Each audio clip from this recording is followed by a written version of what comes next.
ನಮಸ್ಕಾರ ಮೇಡಮ್. ನಿಮ್ಮ ಮಹತಾ ಫೌಂಡೇಶನ್ಗೆ ನನಗೊಂದು ಇದೊಂದು ಅವಕಾಶ ಕೊಟ್ಟಿದ್ದು ಭಾಳ ಧನ್ಯವಾದಗಳು. ಹಾಗೂ ಮಹತಾ ಫೌಂಡೇಶನ್ ಗುರುಗಳಾದಂಥ ಅವ್ರಿಗೂ ಕೂಡ ಧನ್ಯವಾದಗಳು. ಇಲ್ಲಿರುವಂಥ ಎಲ್ಲ ನನ್ನ ಪ್ರೇಕ್ಷಕರಾಗಿರ್ಬೋದು, ನನಗಿಂತ ಜಾಸ್ತಿ ತಿಳ್ಕೊಂಡಿರೋರಾಗಿರ್ಬೋದು, ಇಲ್ಲ ಸಾಕಷ್ಟು ಅನುಭವಗಳ ರೈತರು ಇದ್ದಾರೆ, ಅವ್ರಿಗೂ ಕೂಡ ನನ್ನ ನಮಸ್ಕಾರಗಳು. ಇದಕ್ಕೆಲ್ಲ ಒಂದು ಸಣ್ಣ ಆ, ನಾನು ಜಾಸ್ತಿ ಇದಕ್ಕೆ ಕಾರ್ಯಕ್ರಮಕ್ಕೆ ಮುಖ್ಯವಾಗಿ ಇದು ಪೇರೆಂಟ್ ಮಾಡಿದ್ದೆ ನಮ್ಮ ಅಕ್ಕ ಅನುವಕ್ಕ ಅವರು. ಅವ್ರಿಗೊಂದು ಬಹಳ ಧನ್ಯವಾದಗಳು ಹೇಳಕ್ ಪಡ್ತೀನಿ. ಎಸ್, ಅನುರಾಧ ಮೇಡಮ್ ಅವರು ತಮ್ಮನ್ನು ಆಹ್ವಾನಿಸಿದ್ದಾರೆ, ಅವರಿಗೆ ನಿಜವಾಗ್ಲೂ ಧನ್ಯವಾದವನ್ನ ಹೇಳಬೇಕು. Thank you ma'am. ಅನುರಾಧ ಅವರು ನನ್ಗಿಂತ ಬಹಳ ಖುಷಿಯಾಗಿದೆ ಈ ಪ್ರೋಗ್ರಾಮ್ ಮಾಡೋದಂಗೆ ಹೇಳ್ತಾರೆ, ಇಲ್ಲಿ ಜಾಯ್ನ್ ಆಗಿ ಪ್ರತಿಯೊಂದರಲ್ಲೂ ಸಂತೋಷ ಆಯ್ತು. ಒಂದು ಕಾರ್ಯಕ್ರಮದಲ್ಲಿ ಹಂಚ್ಕೊಂಡು ನಾನು 3 ದಿನ ಮಂಗಳೂರು ಪ್ರವಾಸದಲ್ಲಿದ್ದೆ. ಬೆಳಗ್ಗೆ ಬಂದೆ, ಮತ್ತೆ ಒಂದು ಪ್ರೆಸೆಂಟೇಶನ್ ಇತ್ತು, ನಿಮ್ಗೆಲ್ಲ ತಿಳಿದಿರ್ಬೇಕು, GI ಕ್ರಾಪ್ ಅಂತ, ಅಂದ್ರೆ ಭೌಗೋಳಿಕ ಬೆಳೆಗಳ ಬಗ್ಗೆ ಒಂದು 2.5 ಗಂಟೆ ಆದ್ಮೇಲೆ ಮತ್ತೆ ಬೇರೆ ಒಂದು ಮೀಟಿಂಗ್ ಮುಗಿಸ್ಕೊಂಡು ಇವತ್ತು ಬಂದೆ. ನನಗೆ ಜ್ಞಾಪಕ ಮಾಡಿ ಬೇಗ ಜಾಯ್ನ್ ಆಗಬೇಕು ಅಂತ ಹೇಳಿ ಇದು ಮಾಡಿದ್ರು. ಅವ್ರಿಗೂ ಕೂಡ ನನ್ನ ನಮಸ್ಕಾರಗಳು. ಮೊದಲಿಗೆ ನಾನು ನಮ್ಮ ಸುತ್ತೂರು ಗುರು ಪರಂಪರೆಯನ್ನು ಸ್ಮರಿಸುತ್ತಾ ಜಗದ್ಗುರು ಶ್ರೀ ದೇಸಿಕೇಂದ್ರ ಸ್ವಾಮಿಗಳ ಪಾದಗಳನ್ನು ನಮಸ್ಕರಿಸುತ್ತಾ ಎಲ್ಲರಿಗೂ ಇಲ್ಲಿರುವವರಿಗೂ ನಮಸ್ಕಾರ. ಸೊ ಮುಖ್ಯವಾಗಿ ಇವತ್ತು ನಾವು ಜಾಸ್ತಿ ಸ್ವಲ್ಪ ಇಂಟ್ರಾಕ್ಟಿವ್ ಸೆಷನ್ ಮಾಡ್ಕೊಳ್ಳೋಣ. ನಾನೊಂದು ಅರ್ಧ ಗಂಟೆ ಎಕ್ಸ್ಪ್ಲೈನ್ ಮಾಡ್ತೀನಿ. ನಿಮ್ಗೆ ಆಸಕ್ತಿ ಇದ್ರೆ ಕ್ವಶನ್ ಕೇಳಿದ್ರೆ ಚೆನ್ನಾಗಿರುತ್ತೆ. ಯಾಕಂದ್ರೆ ಈಗ ಆಲ್ರೆಡಿ ಸುಮಾರು ಪ್ರಶ್ನೆಗಳಿದಾವೆ. ಸಾವಯವ ಕೃಷಿ ಅಂದ್ರೆ ಏನು, ಅದೇ ರೀತಿ ನೈಸರ್ಗಿಕ ಕೃಷಿ ಅಂದ್ರೆ ಏನು, ಯಾವ ಬೆಳೆ ಬೆಳಿಬೇಕು ಇವಾಗ, ಜೊತೆಗೆ ಈ ಸರಿ ನಮಗೆ ಮಳೆ ಬಹಳ ಕೈ ಕೊಟ್ಟಿದೆ, ಬೆಳೆನೇ ಇಲ್ಲ. ಅದು ಒಂದು ಮುಖ್ಯ ಕಾರಣವಾದದ್ದು ಎಲ್ ನಿನೋ ಎಫೆಕ್ಟ್ ಅಂತ. ಸುಮಾರು 50-60% ಮಳೆ ಕಡಿಮೆ ಆಗಿದ್ದು ನಾವೆಲ್ಲ ರೈತರಿಗೂ ಹೇಳ್ತಾ ಇದೀವಿ, ಈ ರೀತಿ ಈ ವರ್ಷ ಭತ್ತ ಹಾಕಕ್ ಹೋಗ್ಬೇಡಿ, ನೀರಿದ್ರೂ ಬಿಡಕ್ಕೆ ಸಾಧ್ಯವಿಲ್ಲ, ಯಾಕೆ ಕುಡಿಯಕ್ಕೆ ನೀರಕ್ಕೆ ಕಷ್ಟ ಆಗ್ತಾ ಇದೆ. ಈಗ ನೋಡ್ದಂಗೆ ಮೋಡ ಬರುತ್ತೆ, ಮಳೆ ಬರಲ್ಲ, ಬಂದ್ರೂ ಸ್ವಲ್ಪ ಹೊತ್ತು ಬರುತ್ತೆ. ಈ ವರ್ಷದಲ್ಲಿ ಆಲ್ರೆಡಿ ಸರಿ ಎಲ್ಲ ಡ್ಯಾಮ್ಗಳು ಭರ್ತಿಯಾಗಿ ಸಾಕಷ್ಟು ಕೃಷಿ ಚಟುವಟಿಕೆಗಳು ಶುರುವಾಗಿದ್ದು. ಬಟ್ ಇವಾಗ ಎಷ್ಟು ತೊಂದರೆ ಆಗಿದೆ ಅಂದ್ರೆ ಕುಡಿಯಲು ನೀರಿಗೆ ಹಾಹಾಕಾರ. ಇದು ತುಂಬಾ ವರ್ಷ ಆದ್ಮೇಲೆ ಈ ರೀತಿ ಆಗ್ತಾ ಇದೆ. 150 ವರ್ಷ ಆದ್ಮೇಲೆ ಎಲ್ ನಿನೋ ಎಫೆಕ್ಟ್ ಇದು ಬಹಳ ಜಾಸ್ತಿ ತೋರಿಸ್ಕೊತಾ ಇದೆ. ಮೊದಲಿಗೆ ಯಾಕೆ ನಾವೆಲ್ಲ ಒಲವು ತೋರಿಸ್ಬೇಕು ನೈಸರ್ಗಿಕ ಕೃಷಿಗೆ ಅಥವಾ ಸಾವಯವ ಕೃಷಿಗೆ? ಕೆಲವರು ತಿಳ್ಕೊಂಡಿರ್ತಾರೆ, ಅಪ್ಪ ಅದಕ್ಕೆ ಖರ್ಚು ಜಾಸ್ತಿ ಆಗ್ಬೋದಲ್ಲ, ಅದು ಮಾಡಿದ್ರೆ ಇಳುವರಿ ಜಾಸ್ತಿ ಬರುತ್ತಾ, ಅದರಿಂದ ಏನು ಪ್ರಯೋಜನ ಅನ್ನೋದು ಎಲ್ಲರೂ ಒಂದು ಸಂದೇಹ ಇರುತ್ತೆ. ಜೊತೆಗೆ ಬರೀ ನೈಸರ್ಗಿಕ ಕೃಷಿ ಮಾಡ್ಬೇಕಾ ಅಥವಾ ಸಾವಯವ ಕೃಷಿ ಮಾಡ್ಬೇಕಾ, ಅದ್ರ ಬಗ್ಗೆ ಕೆಲವರಿಗೆ ಅಥವಾ ನಮಗೂ ಅದ್ರ ಬಗ್ಗೆ ಡಿಫ್ರೆನ್ಸೇ ಗೊತ್ತಿರಲ್ಲ. ಅದ್ರ ಬಗ್ಗೆ ಕೂಡ ನಾವು ತಿಳ್ಕೊಳ್ಳೋಣ. ಅದಲ್ಲದೆ ನಾನು ಕೂಡ ಒಬ್ಬ ರೈತನ ಮಗ. ನಮ್ಮ ಊರು ಹಾಸನ, ಹಿರಿಸೇವೆ ಹೋಬಳಿ, ಬೆಳಗೇಳಿ ಗ್ರಾಮದವನು. ಸೊ ಮುಖ್ಯವಾಗಿ ನಮ್ಮ ತಂದೆ ನಂಜಪ್ಪನವರು, ಅವ್ರು ಜಾಸ್ತಿ ತೆಂಗಿನ ತೋಟದಲ್ಲಿ ವ್ಯವಸಾಯ ಮಾಡ್ತಾರೆ. ನಮ್ಮಲ್ಲಿ ಸಾಕಷ್ಟು ನಾವು ಯಾವನ್ನು ಕೆಮಿಕಲ್ಸು ಬಳಸಲ್ಲ. ಅದೇನು ಭೂಮಿಗೆ ಉಳುಮೆ ಒಂದು ಆಗುತ್ತೆ ಹೊರತು ಹೊರಗಡೆಯಿಂದ ಒಂದು ಕುರಿ ಮಂದೆ ಅಂತ ಒಂದು ಮಾಡಿಸ್ತೀವಿ. ಕುರಿ ಮಂದೆ ಆಗಿರ್ಬೋದು, ಈಗ ಕುರಿ ಮಂದೆ ಬರೋದು ಕಡಿಮೆ ಆಗಿರೋದ್ರಿಂದ ಕುರಿ ಗೊಬ್ಬರನ ಸಂಗ್ರಹಣೆ ಮಾಡಿರೋದು ಪರ್ಚೇಸ್ ಮಾಡಿಕೊಂಡು ಅದನ್ನು ಭೂಮಿಗೆ ಹಾಕ್ತಾರೆ. ಅದನ್ನು ಬಿಟ್ಟರೆ ನಾವು ಇನ್ನು ಬೇರೆ ಏನು ಕೆಮಿಕಲ್ ಆಗಲಿ ಯಾವುದನ್ನು ಬಳಸಲ್ಲ. ಸೊ ತೆಂಗಿಗೆ ಮುಖ್ಯವಾಗಿ ಈಗೆಲ್ಲ ನುಸಿ ರೋಗವಾಗಿರ್ಬೋದು, ಆಮೇಲೆ ಸಾಕಷ್ಟು ಕಾಂಡ ಕೂರುವ ಹುಳ ಇರ್ಬೋದು, ಅದು ಕೊಡ್ದು ಮರನೇ ಬೀಳ್ಸೋ ಶಕ್ತಿ ಹುಳಗಳಿಗಿದೆ. ಸೊ ಅದೆಲ್ಲ ಸಾಕಷ್ಟು ಪ್ರಾಬ್ಲಮ್ ಇದ್ರೂ ಕೂಡ ನಮ್ಮ ತೋಟದಲ್ಲಿ ಇದುವರೆಗೂ ಕೆಮಿಕಲ್ಸ್ ಅಂತೂ ಹಾಕಿಲ್ಲ. ಸಣ್ಣ ಪುಟ್ಟ ರಾಗಿ ಅಥವಾ ಬೇರೆ ಬೆಳೆಗಳಿಗೆ ಬಳಸ್ಬೋದು ಹೊರತು ತೆಂಗಿನ ತೋಟದಲ್ಲಿ ಬಳಸಲ್ಲ. ಆಮೇಲೆ ನಾನು ಏನೇ ಹೇಳಕ್ ಹೋದ್ರು ಅವರು ಅಷ್ಟು ಸುಲಭವಾಗಿ ನನ್ನನ್ನು ಅನುಕರಣೆ ಮಾಡೋದು ಇಲ್ಲ. ಆಯ್ತಪ್ಪ ನಿಮ್ಮ ಮಾಡ್ಕೊಳ್ಳಿ ನಮಗೆ ಅಂತ. ನಮ್ಮ ಯಾಕಂದ್ರೆ ಅವ್ರಿರೋ ಅನುಭವದಲ್ಲಿ ಅವ್ರಿಗೆ ಮುಖ್ಯವಾಗಿ ಈಗ ಇರುವ ಕೃಷಿಯಲ್ಲಿ ಸಸ್ಟೈನಬಿಲಿಟಿ ಭಾಳ ಇಂಪಾರ್ಟೆಂಟ್. ನಾವು ತಿನ್ಬೇಕು, ನಮ್ಮ ಮಕ್ಕಳು ತಿನ್ಬೇಕು, ಮುಂದಿನ ಪೀಳಿಗೆ ಕೂಡ ಅದಿರಬೇಕು. ಬಟ್ ಅಧಿಕ ದುರಾಸೆಯಿಂದ ಏನಾಗ್ತಾ ಇದೆ, ನಾವು ತಿಂದ್ರೆ ಸಾಕು, ಆಮೇಲೆ ನೋಡೋಣ ಮಕ್ಕಳಿಗೆ, ಆಮೇಲೆ ಮಕ್ಕಳೇ ಬೇಡ ಅನ್ನೋ ಪರಿಸ್ಥಿತಿಗೆ ಬಂದಿದ್ದಾರೆ ಈಗ. ಆ ರೀತಿ ಒಂದು ಸಿಚುವೇಶನ್ ಅಲ್ಲಿ ಕೃಷಿಯಲ್ಲಿ ಭೂಮಿನ ಸಾಕಷ್ಟು ಬೇಗ ನಾವು ಕಳ್ಕೊತಾ ಇದ್ವಿ. ಉದಾಹರಣೆಗೆ ನೀವು ನೋಡಿರ್ಬೋದು, ಬಿಡದಿ ಆಗಿರ್ಬೋದು, ಮೈಸೂರಲ್ಲಿ ಆಗಿರ್ಬೋದು, ಎಲ್ಲ ಜಾಗವನ್ನು ನಾವು ಕೃಷಿ ಭೂಮಿ, ಒಳ್ಳೆ ಭೂಮಿನ ಮಾರ್ಪಾಟ್ ಮಾಡಿ ಬೇರೆ ಇಂಡಸ್ಟ್ರಿಗಾಗಿರ್ಬೋದು, ಮನೆ ಕಟ್ಟಕ್ಕಾಗಿ ಬಳಸ್ಕೊತಾ ಇದ್ವಿ. ಈ ರೀತಿ ಸಂದರ್ಭದಲ್ಲಿ ನಾವು ಭೂಮಿ ಉಳಿಸ್ಕೊಳ್ಳೋದು ಹೆಂಗೆ? ನಿಮ್ಗೆಲ್ಲ ತಿಳಿದಿರಲಿ, ನಮ್ಮ ಜನಸಂಖ್ಯೆ ಒಟ್ಟು ಇರೋದು 1.46 ಬಿಲಿಯನ್, ಅಷ್ಟು ಶತಕೋಟಿಯಷ್ಟು 1.4 ಶತಕೋಟಿಯಷ್ಟು ಜನಸಂಖ್ಯೆ ಇರುವ ದೇಶ ನಮ್ಮದು. ಅದರಲ್ಲೂ ಕೂಡ 60% ರೈತಾಪಿ ಜನಾಂಗ ಇರೋದೇ ದೇಶ. ಅದರಲ್ಲಿ ನಾವು ಅಷ್ಟು ಜನಕ್ಕೆ ಆಹಾರ ಉತ್ಪಾದನೆ ಮಾಡಬೇಕು ಅಂದರೆ 344 ಮಿಲಿಯನ್ ಟನ್ನಷ್ಟು ಆಹಾರ ಉತ್ಪಾದನೆ ಆಗ್ತಾ ಇದೆ ಇವಾಗ. ಅದೆಲ್ಲ ರೈತರಿಗೆ ಸಲ್ಲಿಸ್ಬೇಕು ಆ ಕೀರ್ತಿ. ಬಟ್ ಅದೆಲ್ಲ ಜೊತೆ ನಾವೇನು ಮಾಡ್ತಾ ಇದ್ದೀವಿ, ಅಧಿಕವಾಗಿ ಹರ್ಬಿಸೈಡ್ಸ್, ವಿಡಿಸೈಡ್ಸ್, ಕಳೆನಾಶಕವನ್ನು ಎಷ್ಟು ಬಳಸ್ತಾ ಇದೀವಿ ಅಂದರೆ ಜಾಸ್ತಿ ಬಳಸ್ತಾ ಇದ್ದೀವಿ. ಜೊತೆಗೆ ನಮಗೆ ಎಷ್ಟು ಬೇಕೋ ಅಷ್ಟು ಗೊಬ್ಬರನ್ನ ಅಂದರೆ ರಸಗೊಬ್ಬರವನ್ನು ಬಳಸ್ತಾ ಇಲ್ಲ. ಏನಾರ ಸ್ವಲ್ಪ ಹಸಿರು ಬಣ್ಣಕ್ಕೆ ಏನಾರ ಅಥವಾ ಎಲ್ಲೋಯಿಂಗ್ ಆಯಿತು ಅಂದರೆ, ಎಲ್ಲೋಯಿಂಗ್ ಹಸಿರಿಂದ ಹಳದಿ ಬಣ್ಣಕ್ಕೆ ತಿರುಗಿದ ತಕ್ಷಣ ರೈತರು ಏನು ಮಾಡ್ತಾರೆ, ಗೊಬ್ಬರನ ಹೆಚ್ಚಾಗಿ ಶುರು ಮಾಡ್ತಾರೆ. ಅದು ಯಾವುದು, ನೈಟ್ರೋಜನ್. ನೈಟ್ರೋಜನ್ ಅಂದರೆ ಯೂರಿಯಾ ಹಾಕ್ತಾರೆ. ಯೂರಿಯಾ ಹಾಕಿದಾಗ ಏನಾಗುತ್ತೆ, ಭೂಮಿಲಿ ಅದು ಸೇರ್ಕೊಂಡಾಗ ಸ್ವಲ್ಪ ಪ್ರಮಾಣದಲ್ಲಿ ಮಾತ್ರ ನೈಟ್ರೋಜನ್ ಆಗಿ ರಿಲೀಸ್ ಆಗುತ್ತೆ. ಉಳಿದಿದ್ದ ಪ್ರಮಾಣದಲ್ಲಿ ನೈಟ್ರೇಟ್ ಅಂತ ಕನ್ವರ್ಟ್ ಆಗಿ ಎಗೇನ್ ನಮ್ಮ ಭೂಮಿಲೇ ಸೇರ್ಕೊಂಡು ನಮ್ಮ ನೀರಿನಲ್ಲಿ ಸೇರ್ಕೊಂಡು ಪೊಲ್ಯೂಷನ್ ಮಾಡುತ್ತೆ, ವಾಟರ್ ಪೊಲ್ಯೂಷನ್. ಜೊತೆಗೆ ಅದಲ್ಲದೆ ಔಷಧಿಗಳು ನಾವು ಒಂದು ವೈಜ್ಞಾನಿಕವಾಗಿ ಒಬ್ಬ ರೈತನಿಗೆ ಭತ್ತಕ್ಕಾಗಲಿ ಯಾವುದಕ್ಕೆ ಆಗಲಿ ಯಾವುದೇ ಒಂದು ರೋಗ ಅಥವಾ ಕ್ರಿಮಿಕೀಟಗಳು ಬಂದಾಗಲೂ ಕೂಡ 1 ಲೀಟರ್ಗೆ 1 ml ಹಾಕಿ ಅಂತ ಹೇಳಿರ್ತೀವಿ. ಅವ್ರು ನಮ್ಮ ಮಾತನ್ನು ಆಲಿಸೋದೇ ಇಲ್ಲ. 10 ml ಹಾಕ್ತಾರೆ, 20 ml ಹಾಕ್ತಾರೆ. ಅವಾಗ ಏನಾಗುತ್ತೆ, ಆ ಹುಳಗಳಿಗೂ ಇನ್ಶಿಯಲಿ ಕಷ್ಟ ಆಗುತ್ತೆ. ಒಂದ್ಸರಿ ರೆಸಿಸ್ಟೆಂಟ್ ಬಂತು ಅಂದರೆ ನೀವು ಒಂದು 100 ml ಹಾಕಿದ್ರು ಹುಳಗಳು ಸಾಯಲ್ಲ. ಆ ರೀತಿ ಪರಿಸ್ಥಿತಿಗೆ ಬಂದಿದ್ದೀವಿ. ಆಮೇಲೆ ನಿಮಗೆಲ್ಲ ಗೊತ್ತಿರ್ಬೋದು, ಈಗ $17 ಬಿಲಿಯನ್ ಅಷ್ಟು ಪರಿಹಾರ ನೀಡಿದ್ದಾರೆ ರೌಂಡ್ ಅಪ್ ಅವರು USA ಅದನ್ನು ಒಂದು ಕಳೆನಾಶಕ, ಅದು ಹರ್ಬಿಸೈಡ್ಸ್ ಬಳಸಿ ಸಾಕಷ್ಟು ಜನ ರೈತರಿಗೆ ಕ್ಯಾನ್ಸರ್ ಪೀಡಿತರಾಗಿದ್ದಾರೆ. ಅದನ್ನ ಬಳಸ್ಕೊಂಡು ಅವರು ವ್ಯವಸಾಯ ಮಾಡಿ, ಮುಖ್ಯವಾಗಿ ಏನಾಗುತ್ತೆ ಅಂದರೆ ಅದು ನಮ್ಮ ಆಹಾರ ಪದ್ಧತಿಯಲ್ಲಿ ಸೇರ್ಕೊಂಡ್ಬಿಡುತ್ತೆ. ಹೇಗೆ ಅಂದರೆ, ಉದಾಹರಣೆಗೆ ನಾವು ಭತ್ತ ಬೆಳಿತೀವಿ ಅಂದ್ಕೊಳ್ಳಿ, ಅವಾಗ ಕಳೆನಾಶಕ ಸ್ಪ್ರೇ ಮಾಡಿದಾಗ ಅದೇನಾಗುತ್ತೆ, ಆ ನೀರಿನಲ್ಲಿ ಸೇರಿಕೊಂಡು ನೀರಕ್ಕೂ ಸೇರ್ಕೊಳ್ಳುತ್ತೆ. ಜೊತೆಗೆ ನಾವು ಅನ್ಕೋತೀವಿ ನಾವು ತಿನ್ನೋದು ಆಹಾರ ನಾವು ತಿಂದವರು ಪರವಾಗಿಲ್ಲ, ಬೇರೆಯವ್ರಿಗೆ ಮಾರ್ತೀವಿ ಅಂತ. ಆ ಮಾರಿದ್ದು ಕೊಟ್ಬಿಟ್ಟು ಉಳಿದಿದ್ದು ಹುಲ್ಲನ್ನು ಕೂಡ ನಾವು ಏನು ಮಾಡ್ತೀವಿ, ಹಸುಗಳಿಗೆ ಹಾಕ್ತೀವಿ. ಹಸು ತಿಂದಿದ್ದು ಏನಾಗುತ್ತೆ, ಅದೇನು ಕೆಮಿಕಲ್ಸ್ ಇದೆ ಡಿಗ್ರೇಡ್ ಆಗಲ್ಲ, ಅದು ಅದರ ಶರೀರದಲ್ಲಿ ಸೇರಿಕೊಂಡು ಅದು ಹಾಲನ್ನು ಯಾರು ತಗೋತೀವಿ, ನಾವೇ ತಗೋತೀವಿ. ಆ ಹಾಲನ್ನು ಕುಡಿದಾಗ ಅದು ನಮ್ಮ ಮೇಲೆ ತುಂಬ ಎಫೆಕ್ಟ್ ಮಾಡುತ್ತೆ. ನಮ್ಮ DNA ಮೇಲಾಗಲಿ ನಮ್ಮ ಸೆಲ್ಸ್ ಮೇಲಾಗಲಿ ಎಫೆಕ್ಟ್ ಆದಾಗ ಮಕ್ಕಳಿಗೆ ಆಟಿಸಮ್ ಅಂತ ಒಂದು ಡಿಸೀಸು ಸಾಕಷ್ಟು ಪ್ರಮಾಣದಲ್ಲಿ US ಎಲ್ಲ ಬರ್ತಾ ಇದೆ. ಹಾಗೂ ನೀವು ನೋಡಿರ್ಬೋದು ಇತ್ತೀಚಿನದಲ್ಲಿ ಪಂಜಾಬಲ್ಲಿ ಒಂದು ಟ್ರೈನ್ ಹೋಗುತ್ತೆ ಯಾವಾಗ್ಲೂ ಇಲ್ಲಿಗೆ ರಾಜಸ್ಥಾನಕ್ಕೆ. ಅದು ಟ್ರೈನ್ ಯಾಕೆ ಹೋಗುತ್ತೆ ಅಂದರೆ ಕ್ಯಾನ್ಸರ್ ಪೇಷಂಟ್ ಕರ್ಕೊಂಡು ಹೋಗುತ್ತೆ.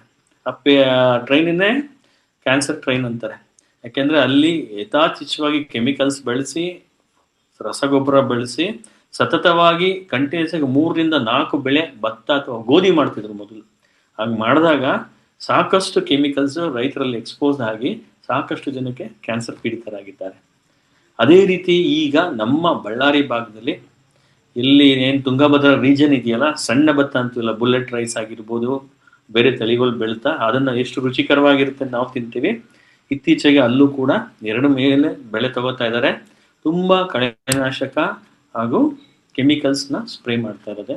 ಸೊ ಕೆಮಿಕಲ್ಸ್ ಎಲ್ಲ ಸ್ಪ್ರೇ ಮಾಡೋದ್ರಿಂದ ನಾನು ಆಲ್ರೆಡಿ ನಿಮ್ಗೆ ಹೇಳ್ದಂಗೆ ನಾವು ನಮ್ಮ ಭಾಗದಲ್ಲಿ ಮಾತ್ರ ನೀರು ಬಳಸಲ್ಲ, ಅದು ಹರಿಯೋ ನೀರು ಬಳಸೋದು ಒಂದು ಗದ್ದೆಯಿಂದ ಹರಿದು ಮತ್ತೆ ಕೆರೆಗಳಿಗೂ ಅಥವಾ ರಿವರ್ಗೆ ಸೇರಿಕೊಂಡು ಮತ್ತೆ ಜಲಚರಗಳಿಗೂ ಎಫೆಕ್ಟು, ಜೊತೆಗೆ ಪ್ರಕೃತಿ ಹಾನಿ ಜಾಸ್ತಿ ಆಗ್ತದೆ. ಸೊ ಇದನ್ನೆಲ್ಲ ಮನಗೊಂಡು ಜೊತೆಗೆ ಗೊಬ್ಬರ ನೀವೆಲ್ಲ ನೋಡಿರ್ಬೋದು, ಪೊಲೀಸ್ ಲಾಠಿ ಚಾರ್ಜ್ ಆಗಿ ಯೂರಿಯಾ ಕೊಂಡ್ಕೋಬೇಕಾದ್ರೆ ಸಾಕಷ್ಟು ಗಲಾಟೆಗೆ ಆಗ್ತದೆ. ರೈತರು ಅದನ್ನು ಗಮನಿಸೋದೇ ಇಲ್ಲ. ಗೊಬ್ಬರ ಕೊಡಿ. ಬೇರೆ ಪರ್ಯಾಯವಾಗಿ ಸಾಕಷ್ಟು ಆಲ್ಟರ್ನೇಟ್ ಇದೆ. ಅಥವಾ ಗೊಬ್ಬರ ಹಾಕಬೇಕಾದ್ರೆ ಎಷ್ಟು ಪ್ರಮಾಣದಲ್ಲಿ ಹಾಕಬೇಕು ಅದು ಕೂಡ ಗಮನದಲ್ಲಿ ಇಟ್ಕೊಂಡು ಹಾಕಲ್ಲ. ಸೊ ಇವೆಲ್ಲ ನೋಡಿದಾಗ ಒಂದು ಪರಿಸರ ಹಾನಿ ಮಾಡ್ತಾ ಇದ್ದೀವಿ, ನಮ್ಮ ಆರೋಗ್ಯಕ್ಕೆ ಹಾನಿ ಮಾಡ್ಕೋತಾ ಇದ್ದೀವಿ. ಜೊತೆಗೆ ಅದು ಸ್ಪ್ರೇ ಮಾಡಿದಾಗ ನಾವೇನು ಮಾಸ್ಕು ಹಾಕ್ಕೊಳ್ಳಲ್ಲ, ಕವರು ಮಾಡ್ಕೊಳ್ಳಲ್ಲ. ಜೊತೆಗೆ ನಮ್ಮ ಸುತ್ತಮುತ್ತ ಎಲ್ಲರ ನಮ್ಮ ಸ್ವಭಾವ ಎನ್ವಿರಾನ್ಮೆಂಟ್ ಏನಾಗ್ತದೆ ಸ್ಪಾಯ್ಲ್ ಆಗುತ್ತೆ. ಇದನ್ನೆಲ್ಲ ಮನಗೊಂಡು ನಮ್ಮ ತಾತಂದಿರು ಮುತ್ತಾತಂದಿರು ಏನು ಮಾಡ್ತಿದ್ರು ಅವಾಗ ಅದನ್ನು ವಾಪಸ್ಸು ಬರ್ತಾ ಇದೆ. ಅದೇ ನೈಸರ್ಗಿಕ ಕೃಷಿ ಅಥವಾ ಸಾವಯವ ಕೃಷಿ. ನೈಸರ್ಗಿಕ ಕೃಷಿಯಲ್ಲಿ ನೀವೇನು ಯಾವುದೇ ಕ್ರಿಮಿನಾಶಕ ಆಗಲಿ ಕಳೆನಾಶಕ ಬಳಸಂಗಿಲ್ಲ. ಪ್ರಾಬ್ಲಮ್ ನೀವೆಲ್ಲ ಕೇಳಿರ್ಬೋದು, ನೈಸರ್ಗಿಕ ಸುಭಾಷ್ ಪಾಳೇಕರ್ ಅಂತ. ಅವ್ರ ವರ್ಷದಿಂದ ಇಂಟ್ರೊಡ್ಯೂಸ್ ಮಾಡಿದ್ರು. ಮುಖ್ಯವಾಗಿ ಅದರಲ್ಲಿ ಒಂದು 4 ಬಹಳ ಇಂಪಾರ್ಟೆಂಟ್. ಒಂದು ಜೀವಾಮೃತ, ಇನ್ನೊಂದು ಮೇಲೆ ಬೆಳಿತೀವಲ್ಲ ತರಗಾಗಿರ್ಬೋದು, ಒಂದಿರ್ಬೋದು, ಆ ಮ್ಯಾಟನ್ನ ಏನು ಮೊದಲು ನಾವು ಚಿಕ್ಕವರಾಗಿರ್ಬೇಕಾದ್ರೆ ನಮ್ಮೂರಲ್ಲಿ ತರಗು ಬಾಚಕ್ ಹೋಗೋವು. ಅದನ್ನ ಬಾಚಿದ್ರೆ ನಮಗೆ ಒಂದು ಐಸ್ ಕ್ಯಾಂಡೀನ್ ಸಿಗೋದು, ಇಲ್ಲಾಂದ್ರೆ ಏನೋ ಸ್ವೀಟ್ ಸಿಗೋದು.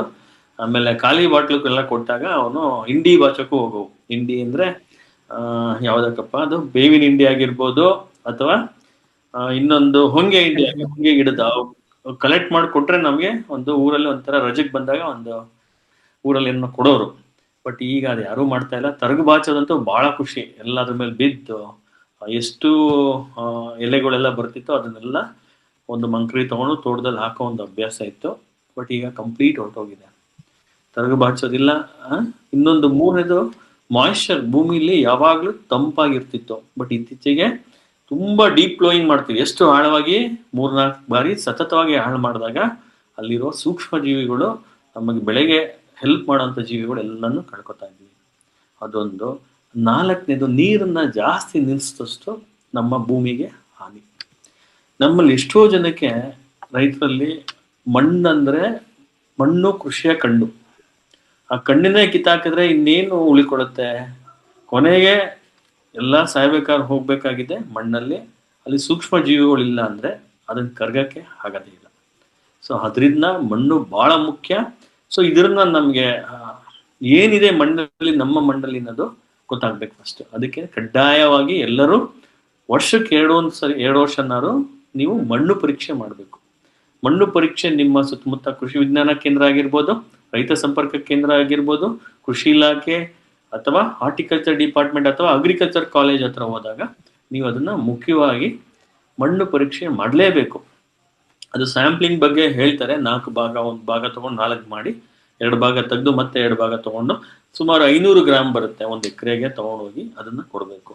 ಮುಖ್ಯವಾಗಿ ಅದರಲ್ಲಿ ಮ್ಯಾಕ್ರೋನ್ಯೂಟ್ರಿಯೆಂಟ್ಸ್ ಅಂತೀವಿ, ನೈಟ್ರೋಜನ್, ಫಾಸ್ಫರಸ್, ಪೊಟ್ಯಾಷಿಯಂ, ರಸಸಾರ, ರಂಜಕ ಮತ್ತು ನೈಟ್ರೋಜನ್. ಓಕೆ, ಸೊ ಇನ್ನು ಅವು 3 ಟೆಸ್ಟ್ ಮಾಡ್ಬೇಕು. NPK ಅಂತೀವಿ, ನೈಟ್ರೋಜನ್, ಫಾಸ್ಫರಸ್, ಪೊಟ್ಯಾಷಿಯಂ ಅಂತ. ಸೊ ಪೊಟ್ಯಾಷಿಯಂ ಬಹಳ ಇಂಪಾರ್ಟೆಂಟು. ಯಾಕೆಂದ್ರೆ ಅದು ನಮ್ಮ ಬೆಳೆಗಳಲ್ಲಿ ರೆಸಿಸ್ಟೆಂಟ್ ಕೊಡುತ್ತೆ.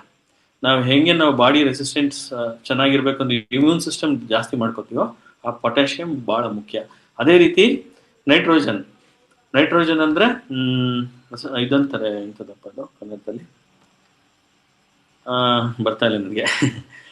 ನೈಟ್ರೋಜನ್ಗೆ ಅದು ಕೂಡ ಬಹಳ ಮುಖ್ಯ. ಅದೇ ರೀತಿ ಇದು ಕೂಡ ನೈಟ್ರೋಜನ್ ಏನ್ ಮಾಡುತ್ತೆ, ಈಲ್ಡ್ನ ಜಾಸ್ತಿ ಮಾಡುತ್ತೆ, ಗ್ರೋತ್, ಪ್ಲಾಂಟ್ ಗ್ರೋತ್. ಅದೇ ಫಾಸ್ಫರಸ್ ಆದ್ರೆ ಕಾಯಿ ಕಟ್ಟೋದನ್ನ ಜಾಸ್ತಿ ಮಾಡುತ್ತೆ. ಆ 3 ಕೂಡ ಬಹಳ ಇಂಪಾರ್ಟೆಂಟ್. ಈ 3 ಸರಿಯಾದ ಪ್ರಮಾಣದಲ್ಲಿ ಭೂಮಿಲಿ ಇಲ್ಲ ಅಂದ್ರೆ ಬಹಳ ಕಷ್ಟ. ಅದು ಸರಿಯಾದ ಪ್ರಮಾಣದಲ್ಲಿ ಸಿಗ್ಬೇಕು ಅಂದ್ರೆ ನಿಮ್ಮ ಭೂಮಿಲಿ ಸೂಕ್ಷ್ಮ ಜೀವಿಗಳು ಇರ್ಬೇಕು. ಈಗ ಮನೇಲಿ ಬರೀ ತರಕಾರಿ ತಂದು ಕೊಟ್ರೆ ಸಾಲದಾ? ಅಡಿಗೆ ಮಾಡೋರು ಬೇಕಲ್ವಾ? ಅಡಿಗೆ ಮಾಡೋರು ಯಾರು? ಸೂಕ್ಷ್ಮ ಜೀವಿಗಳು. ಅದನ್ನ ಪ್ಲಾಂಟಿಗೆ ರೆಡಿ ಅವೈಲೇಬಲ್ ಮಾಡೋದು. ಯಾವಾಗ ನಮ್ಮಲ್ಲಿ ಆ 3 ಇತ್ತು, ಅದನ್ನ ಪ್ಲಾಂಟ್ ತಗೊಳ್ಳಿಲ್ಲ ಅಂದ್ರೆ ಅಲ್ಲಿ ಸೂಕ್ಷ್ಮ ಜೀವಿಗಳ ಸಂಖ್ಯೆ ಇಲ್ಲ. ಜೊತೆಗೆ ಇನ್ನೊಂದು ಮುಖ್ಯವಾದದ್ದು ಮೈಕ್ರೋನ್ಯೂಟ್ರಿಯೆಂಟ್ಸ್ ಅಂತ ಇದೆ.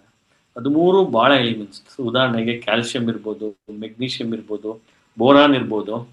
ಈ ಕಾಯಿಗಳೆಲ್ಲ ಉದುರುತ್ತೆ, ಸಣ್ಣ ಹಣ್ಣುಗಳಾಗ್ಲಿ ಆಮೇಲೆ ಅಡಿಕೆಲಾಗ್ಲಿ ಉದುರಿದಾಗ ನಾವು ಈಸಿಯಾಗಿ ಹೇಳ್ಬೋದು ಅದರಲ್ಲಿ ಬೋರಾನ್ ಡಿಫಿಷಿಯನ್ಸಿ ಇದೆ ಅಂತ. ಓಕೆ, ಸೊ ಈ ರೀತಿ ನಾವು ತಿಳ್ಕೋಬೇಕು ಅಂದ್ರೆ ಮಣ್ಣು ಪರೀಕ್ಷೆಯಲ್ಲಿ ಏನಿದೆ ಬಹಳ ಅಗತ್ಯ. ಅದರಲ್ಲಿ ಮುಖ್ಯವಾದದ್ದು ರಸಸಾರ. ಈಗ ನಾರ್ಮಲ್ ಮನುಷ್ಯನ ರಸಸಾರ ಇದ್ರೆ, ಸಾರಜನಕ, ರಂಜಕ, ಪೊಟ್ಯಾಶ್ ಯಾರು ಕಳಿಸಿದ್ದಾರೆ, ಥ್ಯಾಂಕ್ ಯು. ಸೊ ಮುಖ್ಯವಾಗಿ ಈ pH ಅನ್ನೋದು ರಸಸಾರ ಅಂತೀವಿ. ಈಗ ನಮ್ಮಲ್ಲಿ pH ಅಸಿಡಿಕ್ ಆದ್ರೆ ಏನಾಗುತ್ತೆ, ಅಸಿಡಿಟಿ ಆಯ್ತಪ್ಪ ಅಂತ ನಾವೆಲ್ಲ ನೀರು ಜಾಸ್ತಿ ಕುಡಿತೀವಿ, ಜ್ಯೂಸ್ ಮಾಡ್ಕೊಂಡು ಕುಡಿತೀವಿ. ಏನು ವಾಸಿ ಆಗ್ಲಿ ಅಂದ್ರೆ ಆಂಟಿ ಆಸಿಡ್ ತಗೋತೀವಿ, ಮಾತ್ರೆಗಳಾಗ್ಲಿ ಅಸಿಡಿಟಿ ಮಾತ್ರೆ ಕೊಡಿ ಅಂತ. ಭೂಮಿಗೆ ಹೆಂಗ್ ಗೊತ್ತಾಗುತ್ತೆ ಅದಕ್ಕೆ ಅಸಿಡಿಟಿ ಆಗಿದೆ ಅಂತ? ಅದನ್ನ ಯಾರು ಕೇಳೋದು? ಅದೇ ರೀತಿ ಒಂದು ರಸಸಾರ 6 ಇಂದ 6.5 ಅಥವಾ 7.5 ಮೇಲೆ ಜಾಸ್ತಿ ಹೋದ್ರೆ ಅದು ಚೋಡ್ಮಂತರ ಆಗ್ಬೋದು, ಆಲ್ಕಲಿ ಆಗ್ಬೋದು ಅಥವಾ ಆಲ್ಕಲೈನ್ ಸೆಲನ್ ಆಗ್ಬೋದು. ಸಲೈನ್ ಮಣ್ಣಾದ್ರೆ ಉಪ್ಪು ಮಣ್ಣು. ಈ ಮೂರನ್ನು ನಾವು ಬಹಳ ಕೇರ್ಫುಲ್ ಆಗಿ ನೋಡ್ಬೇಕು. ಅದು ಹೆಂಗ್ ಗೊತ್ತಾಗುತ್ತೆ ನಿಮ್ಗೆ?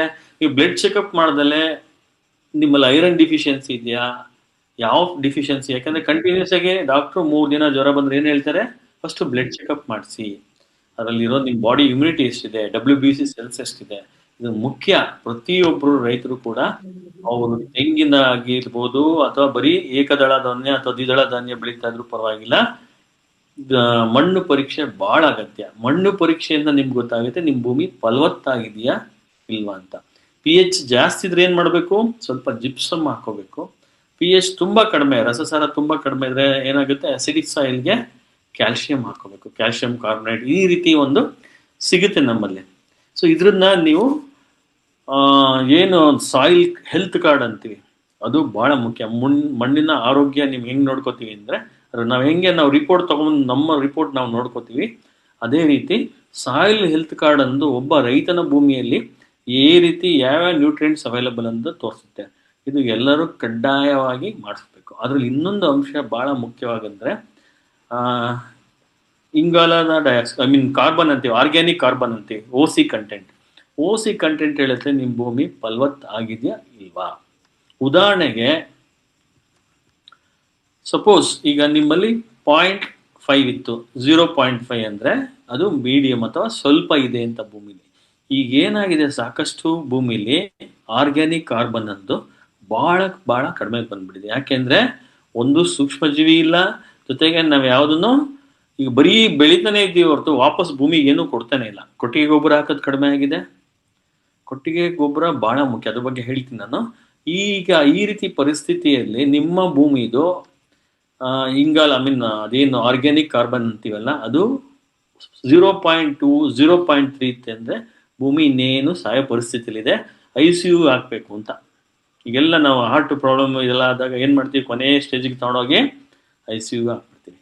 ಸೊ ಅದೇ ರೀತಿ ಈಗ ಸಾಕಷ್ಟು ಮಣ್ಣುಗಳು ಭಾಗದಲ್ಲಿ, ಅದು ಶಿವಮೊಗ್ಗ ಆಗಿರ್ಬೋದು, ಹಾಸನ ಆಗಿರ್ಬೋದು, ಎಲ್ಲಿ ಅಧಿಕವಾಗಿ ಈ ಕೆಮಿಕಲ್ಸ್ ಬಳಸ್ತಾರೋ ಅಲ್ಲಿ ಒಂದು ಸೂಕ್ಷ್ಮ ಜೀವಿಗಳು ಹೊರಟೋಗುತ್ತೆ, ಜೊತೆಗೆ ಅಸಿಡಿಟಿ ಅನ್ನೋದು ಕ್ರಿಯೇಟ್ ಆಗುತ್ತೆ. ಸೊ ಅದರಿಂದ ನೈಟ್ರೋಜನ್ ಬಳಸುವಾಗ ಬಹಳ ಹುಷಾರಾಗಿ ಬಳಸಬೇಕು, ಅಧಿಕವಾಗಿ ಬಳಸುವ ಅವಶ್ಯಕತೆ ಇಲ್ಲ. ಸೊ ಈ ರೀತಿ ನಮಗೆ ಒಂದು ಏನ್ ಹೇಳ್ತೆ ಹೆಲ್ತ್ ಕಾರ್ಡ್ ಅನ್ನೋದು ಸಿಗುತ್ತೆ. ಹೌದೋ ಇಲ್ವೋ? ಆಮೇಲೆ ಸಾಕಷ್ಟು ಜನ ಕೊಟ್ಟಿಗೆ ಗೊಬ್ಬರ ತಂದು ಹಾಕ್ತಾನೆ ಇರ್ತಾರೆ. ಕೋಳಿ ಗೊಬ್ಬರ ಹಾಕೋಣ, ಅದನ್ನ ಹಾಕೋಣ, ಇದನ್ನ ಹಾಕೋಣ ಅಂತ. ಆ ರೀತಿ ಮಾಡಲೇಬಾರ್ದು. ಕೊಟ್ಟಿಗೆ ಗೊಬ್ಬರ ನಾವು ರೆಕಮೆಂಡೆಡ್ ಪ್ರಾಕ್ಟೀಸ್ ಪ್ರಕಾರ 1 ಎಕರೆಗೆ 4 ಟ್ರ್ಯಾಕ್ಟರ್ ಹೇಳ್ತೀವಿ.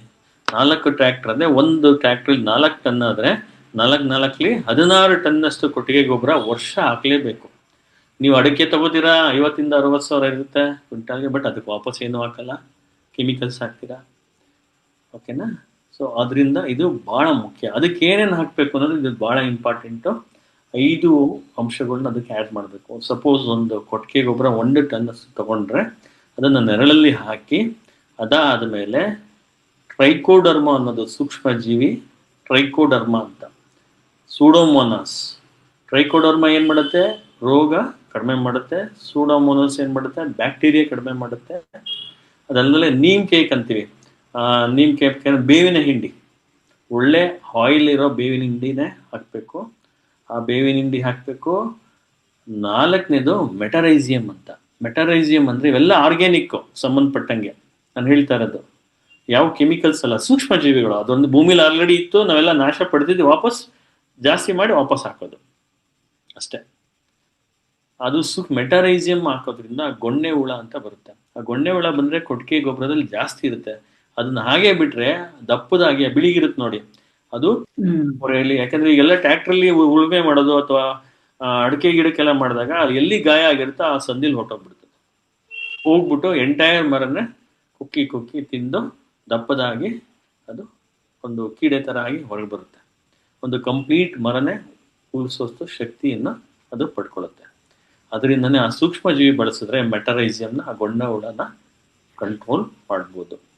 ಸೊ ಒಂದು Trichoderma, Pseudomonas, neem cake, Metarhizium, ಜೊತೆಗೆ ವರ್ಮಿ ಕಾಂಪೋಸ್ಟ್, ಎರೆ ಹುಳದ ಗೊಬ್ಬರ ಹಾಕಿದ್ರೆ ಬಹಳ ಚೆನ್ನಾಗಿರುತ್ತೆ. ಇದನ್ನ ನಾನೆಲ್ಲ ಹೇಳ್ತಾ ಇರೋದು ಸಾವಯವ ಗೊಬ್ಬರ. ಸಾವಯವ ಕೃಷಿ ಯಾರು ಮಾಡ್ತಾರೆ ಅದಕ್ಕೆ ಇದು ಬಹಳ ಮುಖ್ಯ. ಈ 5 ಅಂಶಗಳನ್ನು ಒಳಗೊಂಡು ತಕ್ಷಣ ಹಾಕಬಾರ್ದು, ಒಂದು 15 ದಿನ ಬಿಡಬೇಕು. ಮೊದಲು ಟ್ರೈಕೋಡರ್ಮಾ ಸುಡೋಮೋನಸ್, ಕೊಟ್ಟಿಗೆ ಗೊಬ್ಬರ, ಆಮೇಲೆ ನೀಮ್ ಕೇಕ್ ಜೊತೆಗೆ ವರ್ಮಿ ಕಾಂಪೋಸ್ಟ್ ಹಾಕಿ ಒಂದು 15 ದಿನ ಬಿಡಬೇಕು ಅಥವಾ 10 ದಿನ. ಅದಾದ್ಮೇಲೆ ಮೆಟರೈಸಿಯಂ ನೆಕ್ಸ್ಟ್ ಆ್ಯಡ್ ಮಾಡಿ ಚೆನ್ನಾಗಿ ಮೇಲ್ಗಡೆ ಒಂದು ತೇವಾಂಶವನ್ನು ಹಾಕಿ ಬಿಡಬೇಕು. ಸೊ ಟ್ರೈಕೋಡರ್ಮಾ ಸುಡೋಮೋನಸ್ ಎಲ್ಲ ಸೂಕ್ಷ್ಮ ಜೀವಿಗಳಾಗಿರೋದ್ರಿಂದ ನಿಮ್ಗೆ ಎಷ್ಟು ಹಾಕಿದ್ರೂ ತೊಂದರೆ ಇಲ್ಲ. 1 ಟನ್ನಿಗೆ ಸುಮಾರು 5ರಿಂದ 10 kg ಅಷ್ಟು ಹಾಕಿ ಸಾಕು. ಅದೇ ರೀತಿ ನೀಮ್ ಕೇಕ್ ಹಾಕೋದಾದ್ರೆ 10 ಚೀಲದಷ್ಟು ಹಾಕಬೇಕು. ಸುಮಾರು ಒಂದು ಚೀಲದಲ್ಲಿ 100 kgನೋ 80 kg ಇದ್ರೂ ಪರವಾಗಿಲ್ಲ, 10ರಿಂದ 15 ಚೀಲದಷ್ಟು ಹಾಕಬೇಕು.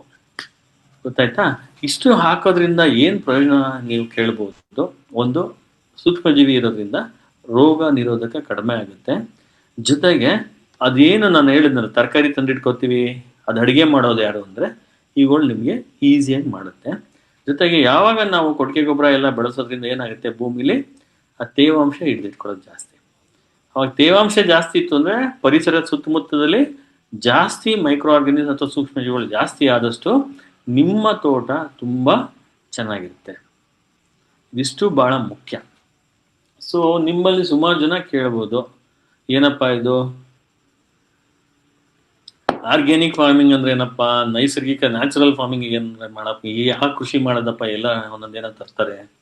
ಕೆಲವರೆಲ್ಲ ಬಯೋಚಾರ್ ಹಾಕಿ ಅಂತಾರೆ. ಏನು ಬಯೋಚಾರ್ ಅಂದರೆ ನಿಮಗೆಲ್ಲ ಕನ್ಫ್ಯೂಸ್ ಆಗ್ಬೋದು. ಮೊದಲು ಉದಾಹರಣೆ ತಗೋಣ. ಆರ್ಗ್ಯಾನಿಕ್ ಫಾರ್ಮಿಂಗ್ ಅಂದ್ರೆ ಏನು, ನ್ಯಾಚುರಲ್ ಫಾರ್ಮಿಂಗ್ ಅಂದ್ರೆ ಏನು? ನಿಮ್ಮಲ್ಲಿ ಯಾರಿಗಾರ ಮಾತಾಡಕ್ಕೆ ಅವಕಾಶ ಇದೆಯಾ? ಸರ್ ಹ್ಯಾಂಡ್ ರೈಸ್ ಮಾಡಿದ್ರೆ ಕೊಡ್ಬೋದು. ದಯಮಾಡಿ ಮಾತಾಡ್ಲಿಕ್ಕೆ ಇಷ್ಟಪಡೋರು ಹ್ಯಾಂಡ್ ರೈಸ್ ಮಾಡಿ. ನನಗೆ ಸರ್ ಪೋಸ್ಟ್ ಕೊಡ್ತೇನೆ. ನನಗೆ ಡಿಫ್ರೆನ್ಸ್ ಹೇಳಕ್ಕೆ ಆದ್ರೆ ನೀವು ಮಾಡ್ಬೋದು. ಚನ್ನಗೌಡ್ರು ಸರ್ ಹ್ಯಾಂಡ್ ರೈಸ್ ಮಾಡಿ. ಹಾ ಸರ್, ಹೇಳಿ ಸರ್.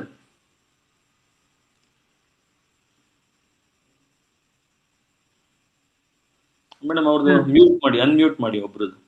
ಕೊಟ್ಟೆ ಸರ್ ಮಾತಾಡಿ. ಲಕ್ಷ್ಮೀದೇವಿ ಪಂಡಿತ್. ಓಕೆ. ಅನುರಾಧ ಮೇಡಮ್ ಅವರಿಗೆ ಅನ್ಮ್ಯೂಟ್ ಮಾಡಿ. ಚನ್ನಗೌಡ್ರು ಸರ್ ಮಾತಾಡಿ. ಎಸ್ ಸರ್, ಎಲ್ಲ ಆತ್ಮ ಬಂಧುಗಳಿಗೂ ಶರಣಾರ್ಥಿಗಳು. ಸರ್ ತಮಗೆ ವಿಶೇಷವಾಗಿ ಶರಣಾರ್ಥಿಗಳು ಸರ್. ಸರ್ ನಮಸ್ಕಾರ. ಕ್ಷಮೆ ಇರ್ಲಿ ಸರ್, ನಂದು ವಿಡಿಯೋ ಆನ್ ಆಗಲ್ಲ ಮೊಬೈಲ್. ನಾವು ಕೂಡ ಕೃಷಿಕರು ಸರ್, ಹಾವೇರಿ ಡಿಸ್ಟಿಕ್. ಇವಾಗ ತಾವು ಕೃಷಿ ಬಗ್ಗೆ ಹೇಳ್ತಾ ಇದ್ರಿ, ಆಧ್ಯಾತ್ಮಿಕ ಕೃಷಿ ಮತ್ತು ಸಾವಯವ ಕೃಷಿ, ರಾಸಾಯನಿಕ ಕೃಷಿ ಮತ್ತು ನಾರ್ಮಲ್ ಕೃಷಿ ಅಂದ್ರೆ ಈ ತರದ 4 ಕೃಷಿ ಬಗ್ಗೆ ಕೇಳಿದ್ವಿ ನಾವು. ಅದರಲ್ಲಿ ಸ್ಪಿರಿಚುವಲ್ ಫಾರ್ಮಿಂಗ್ ಅಂತಂದ್ರೆ ಈಗ ದೈವದತ್ತವಾಗಿರ್ತಕ್ಕಂಥ ಕಾಡುಗಳಿಗೆ ಯಾರು ಗೊಬ್ಬರ ಹಾಕ್ಬೇಕಾಗಿಲ್ಲ, ಅಲ್ಲಿ ಏನು ಹೊಲ ಹೊಡಿಬೇಕಾಗಿಲ್ಲ, ಕಳೆ ತೆಗಿಬೇಕಲ್ಲ. ಅದಕ್ಕೆ ಸಾರಜನಕ ಬೇಕು, ರಂಜಕ ಬೇಕು, ಪೊಟ್ಯಾಷಿಯಂ ಬೇಕು ಅಂತಂದ್ರೆ ಅಲ್ಲಿ ನಾವು ನೋಡಕ್ಕಾಗಲ್ಲ. ಯಾಕಂದ್ರೆ ಪ್ರಕೃತಿನೇ ವಿಧವಾದ ಬೆಳೆಗಳನ್ನ ಅಲ್ಲಿ ಬೀಜಗಳು ಬಿದ್ದಾಗ ಅಲ್ಲಿ ಬೇರಿನಿಂದ ಉತ್ಪತ್ತಿ ಆಗ್ತಕ್ಕಂತ ಕೆಲವೊಂದು ಕ್ರಿಯೆಗಳಿಂದ ಎಲ್ಲಾ ಬೆಳೆಗಳಿಗೂ ಎಲ್ಲಾ ಆಹಾರ ಸಿಕ್ಬಿಡ್ತಿತ್ತು ಅಂತ ಹೇಳ್ತಾರೆ. ಅದನ್ನ ನಾವು ಸಾಮಾನ್ಯ ತಿಳ್ಕೋಬೇಕು. ನಾವು ತುಂಬಾ ಡಿಸ್ಕಸ್ ಮಾಡೋದು ಬೇಡ. Organic farming, natural farming difference ಹೇಳ್ಬಿಡಿ. ಹಾ ಸರ್, ಆ ಪ್ರಶ್ನೆಯನ್ನ ಕೇಳಿದ್ದಾರೆ. ಅದು ಏನು ಅಂತ ಹೇಳಿ ಅಂತ ಹೇಳಿದ್ರು ಸರ್. ಆಮೇಲೆ ನಾವು ಪ್ರಶ್ನೋತ್ತರದಲ್ಲಿ ಮಾತಾಡೋಣ. ನೈಸರ್ಗಿಕ ಕೃಷಿ, ಸಾವಯವ ಕೃಷಿ ವ್ಯತ್ಯಾಸವೇನು? ನೈಸರ್ಗಿಕ ಕೃಷಿ ಅಂತಂದಾಗ ಸಂಪೂರ್ಣವಾಗಿ ನೈಸರ್ಗಿಕ ಮೇಲೆ ಡಿಪೆಂಡ್ ಆಗ್ಬೇಕಾಗುತ್ತೆ ಸರ್ ನಾವು. ಈ ಸಾವಯವ ಕೃಷಿ ಅಂತಂದಾಗ ಅದಕ್ಕೆ ಸಂಬಂಧಪಟ್ಟಂತ ಕೆಲವೊಂದಿಷ್ಟು ಪ್ರಾಣಿಗಳನ್ನ ಕಟ್ಕೊಂಡು ಅದ್ರ ಬರ್ತಕ್ಕಂಥ ತ್ಯಾಜ್ಯಗಳಿಂದ ಬಳಕೆ ಮಾಡಿ, ಸಗಣಿ, ಗಂಜಲ ಇವುಗಳನ್ನ ಬಳಕೆ ಮಾಡಿ ಮಾಡ್ತಕ್ಕಂಥದ್ದು ಇದು ಸಾವಯವ ಕೃಷಿಗೆ ಅನ್ವಯಿಸ್ತೈತಿ ಅಂತಕ್ಕಂಥದ್ದು ನಾವು ತಿಳ್ಕೊಂಡಿರ್ತಕ್ಕಂಥದ್ದು ಸರ್. ಅದ್ರ ಬಗ್ಗೆ ಹೆಚ್ಚಿನ ಒಂದು ಮಾಹಿತಿನ ತಾವು ದಯಪಾಲಿಸ್ಬೇಕು ಅಂತ ಕೇಳ್ಕೊಳ್ತಾ sir. Madam next Yashoda Lakshmidevi ಮೇಡಮ್ಗೆ ಕೊಡಿ, ಯಶೋಧ ಮೇಡಮ್ಗೆ ಕೊಡಿ.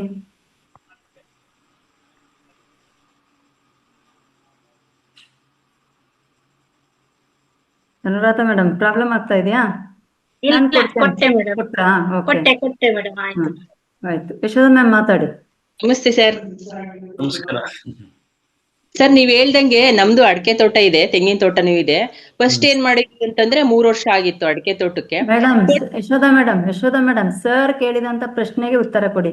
ನಿಮ್ಗೆ ಸಾವಯವ ಮತ್ತೆ ನೈಸರ್ಗಿಕ ಕೃಷಿ ಅಂದ್ರೆ ಗೊತ್ತಿದ್ಯಾ ಅಂತ ಅವ್ರು ಕೇಳಿದ್ರು. ಸಾವಯವ ಅಂದ್ರೆ ಏನು, ನೈಸರ್ಗಿಕ ಕೃಷಿ ಅಂದ್ರೆ ಏನು ಅದಕ್ಕೆ ಕೊಡಿ, ಆಮೇಲೆ ನಾವು ನಮ್ಮ ಪ್ರಶ್ನೋತ್ತರ ಟೈಮ್ನಲ್ಲಿ ಅದನ್ನ ತಗೊಳ್ಳೋಣ ತಾವು ಹೇಳತಕ್ಕಂಥದ್ದು. ನೈಸರ್ಗಿಕ ಅಂತಂದ್ರೆ ಈ ತರಗು ಎಲೆ ಎಲ್ಲ ಉದುರಿರುತ್ತಲ್ಲ, ಅದೇ ಕಾಂಪೋಸ್ಟ್ ಆಗ್ಬಿಡುತ್ತೆ, ಮಣ್ಣಿಗೆ ಸೇರಿದಾಗ ಫಲವತ್ತಾದ ಒಂದು ಗೊಬ್ಬರ ಆಗುತ್ತೆ. ಹ್ಮ್ ಸಾವಯವ ಅಂದ್ರೆ ಸಾವಯವ ಅಂತಂದ್ರೆ ನಾವು ಸಗಣಿ ಗೊಬ್ಬರಕ್ಕೆ ಮಿಕ್ಸ್ ಮಾಡ್ತೀವಲ್ಲ ಸರ್, ಎಲೆ ಆಗಿರ್ಬೋದು ಇಲ್ಲ ಬಿದ್ದಿರೋ ಅಂತ ಒಂದು ಗರಿ ಆಗಿರ್ಬೋದು, ತೆಂಗಿನ ಮರದಲ್ಲಿ ಏನ್ ಸಿಗುತ್ತೋ ಅದನ್ನೆಲ್ಲ ಹಾಕ್ಬಿಟ್ಟು ಸಗಣಿ ಒಳಗಡೆ ಗಂಜಲದೊಳಗಡೆ ಮಿಕ್ಸ್ ಮಾಡಿ ಮಾಡುವಂತದ್ದು ಸಾವಯವ. Okay, thank you madam. ನಾನು ಹೇಳ್ತೀನಿ ಇವಾಗ.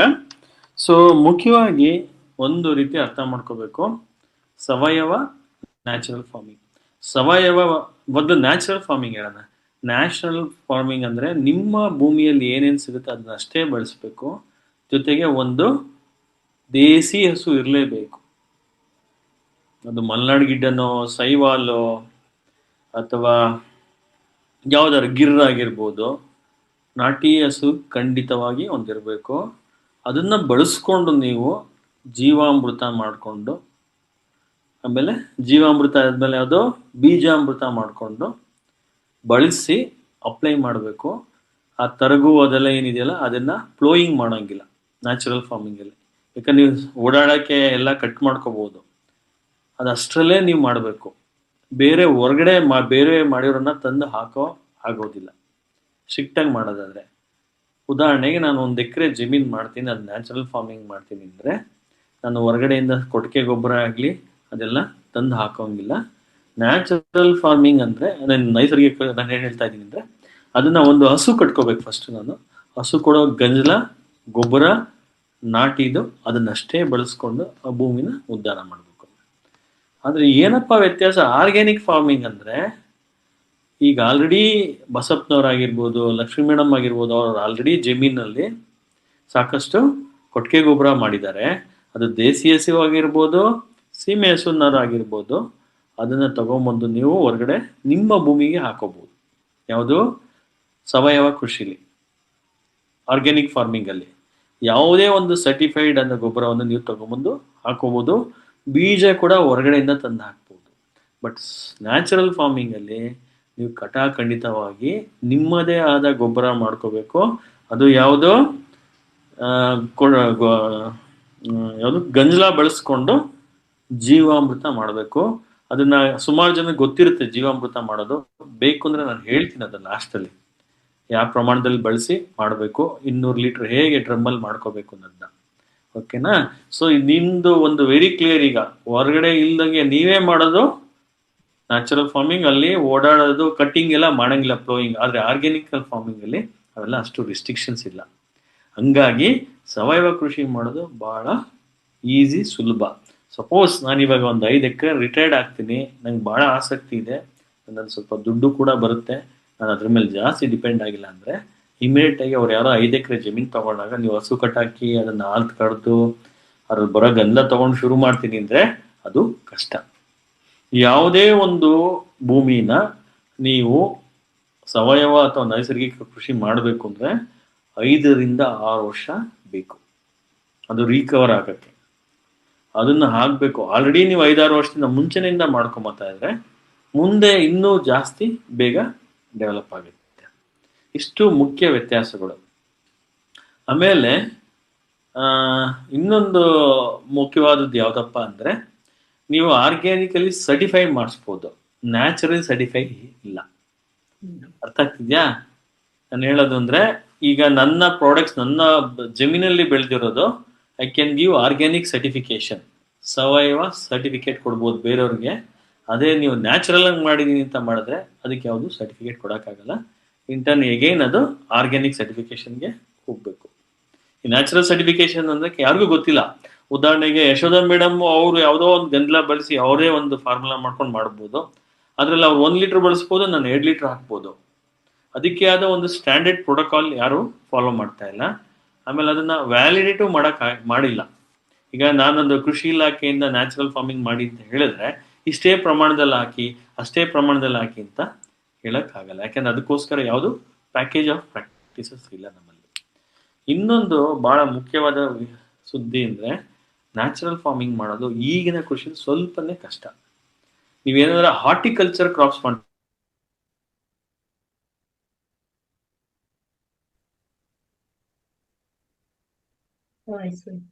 ಇಲ್ಲ ಆಯ್ತಾ ಅಂತ ಸರ್? ನೆಟ್ವರ್ಕ್ ಇಶ್ಯೂ ಆಯ್ತಾ ಏನೋ? ಎಸ್ ಮ್ಯಾಮ್, ನೆಟ್ವರ್ಕ್ ಇಶ್ಯೂ ಆಗಿದೆ. ಒಮ್ಮೆ ವಿಡಿಯೋ ಆಫ್ ಮಾಡಿಕೊಂಡು ನೋಡಿ ಸರ್. ಸರ್ಗೂ ಕೇಳ್ತಾ ಇಲ್ಲ ಅನ್ಸುತ್ತೆ. ಕೇಳಿಸ್ತಿಲ್ಲ, ನೆಟ್ವರ್ಕ್ ಇಶ್ಯೂ ಇರ್ಬೇಕು.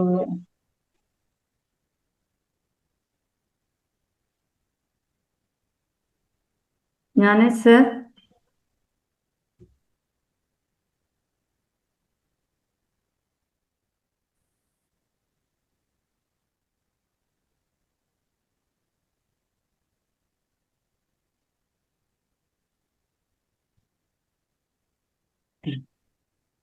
ಇಲ್ಲ ಎಕ್ಸಿಟ್ ಆದ್ರಾ? ಇಲ್ಲ, ಇದ್ದಾರೆ ಮೇಡಮ್. ಹೆಸರು ತೋರಿಸ್ತಿದೆ, ಅವ್ರದ್ದು ವಾಯ್ಸ್ ಕೇಳಿಸ್ತಿಲ್ಲ.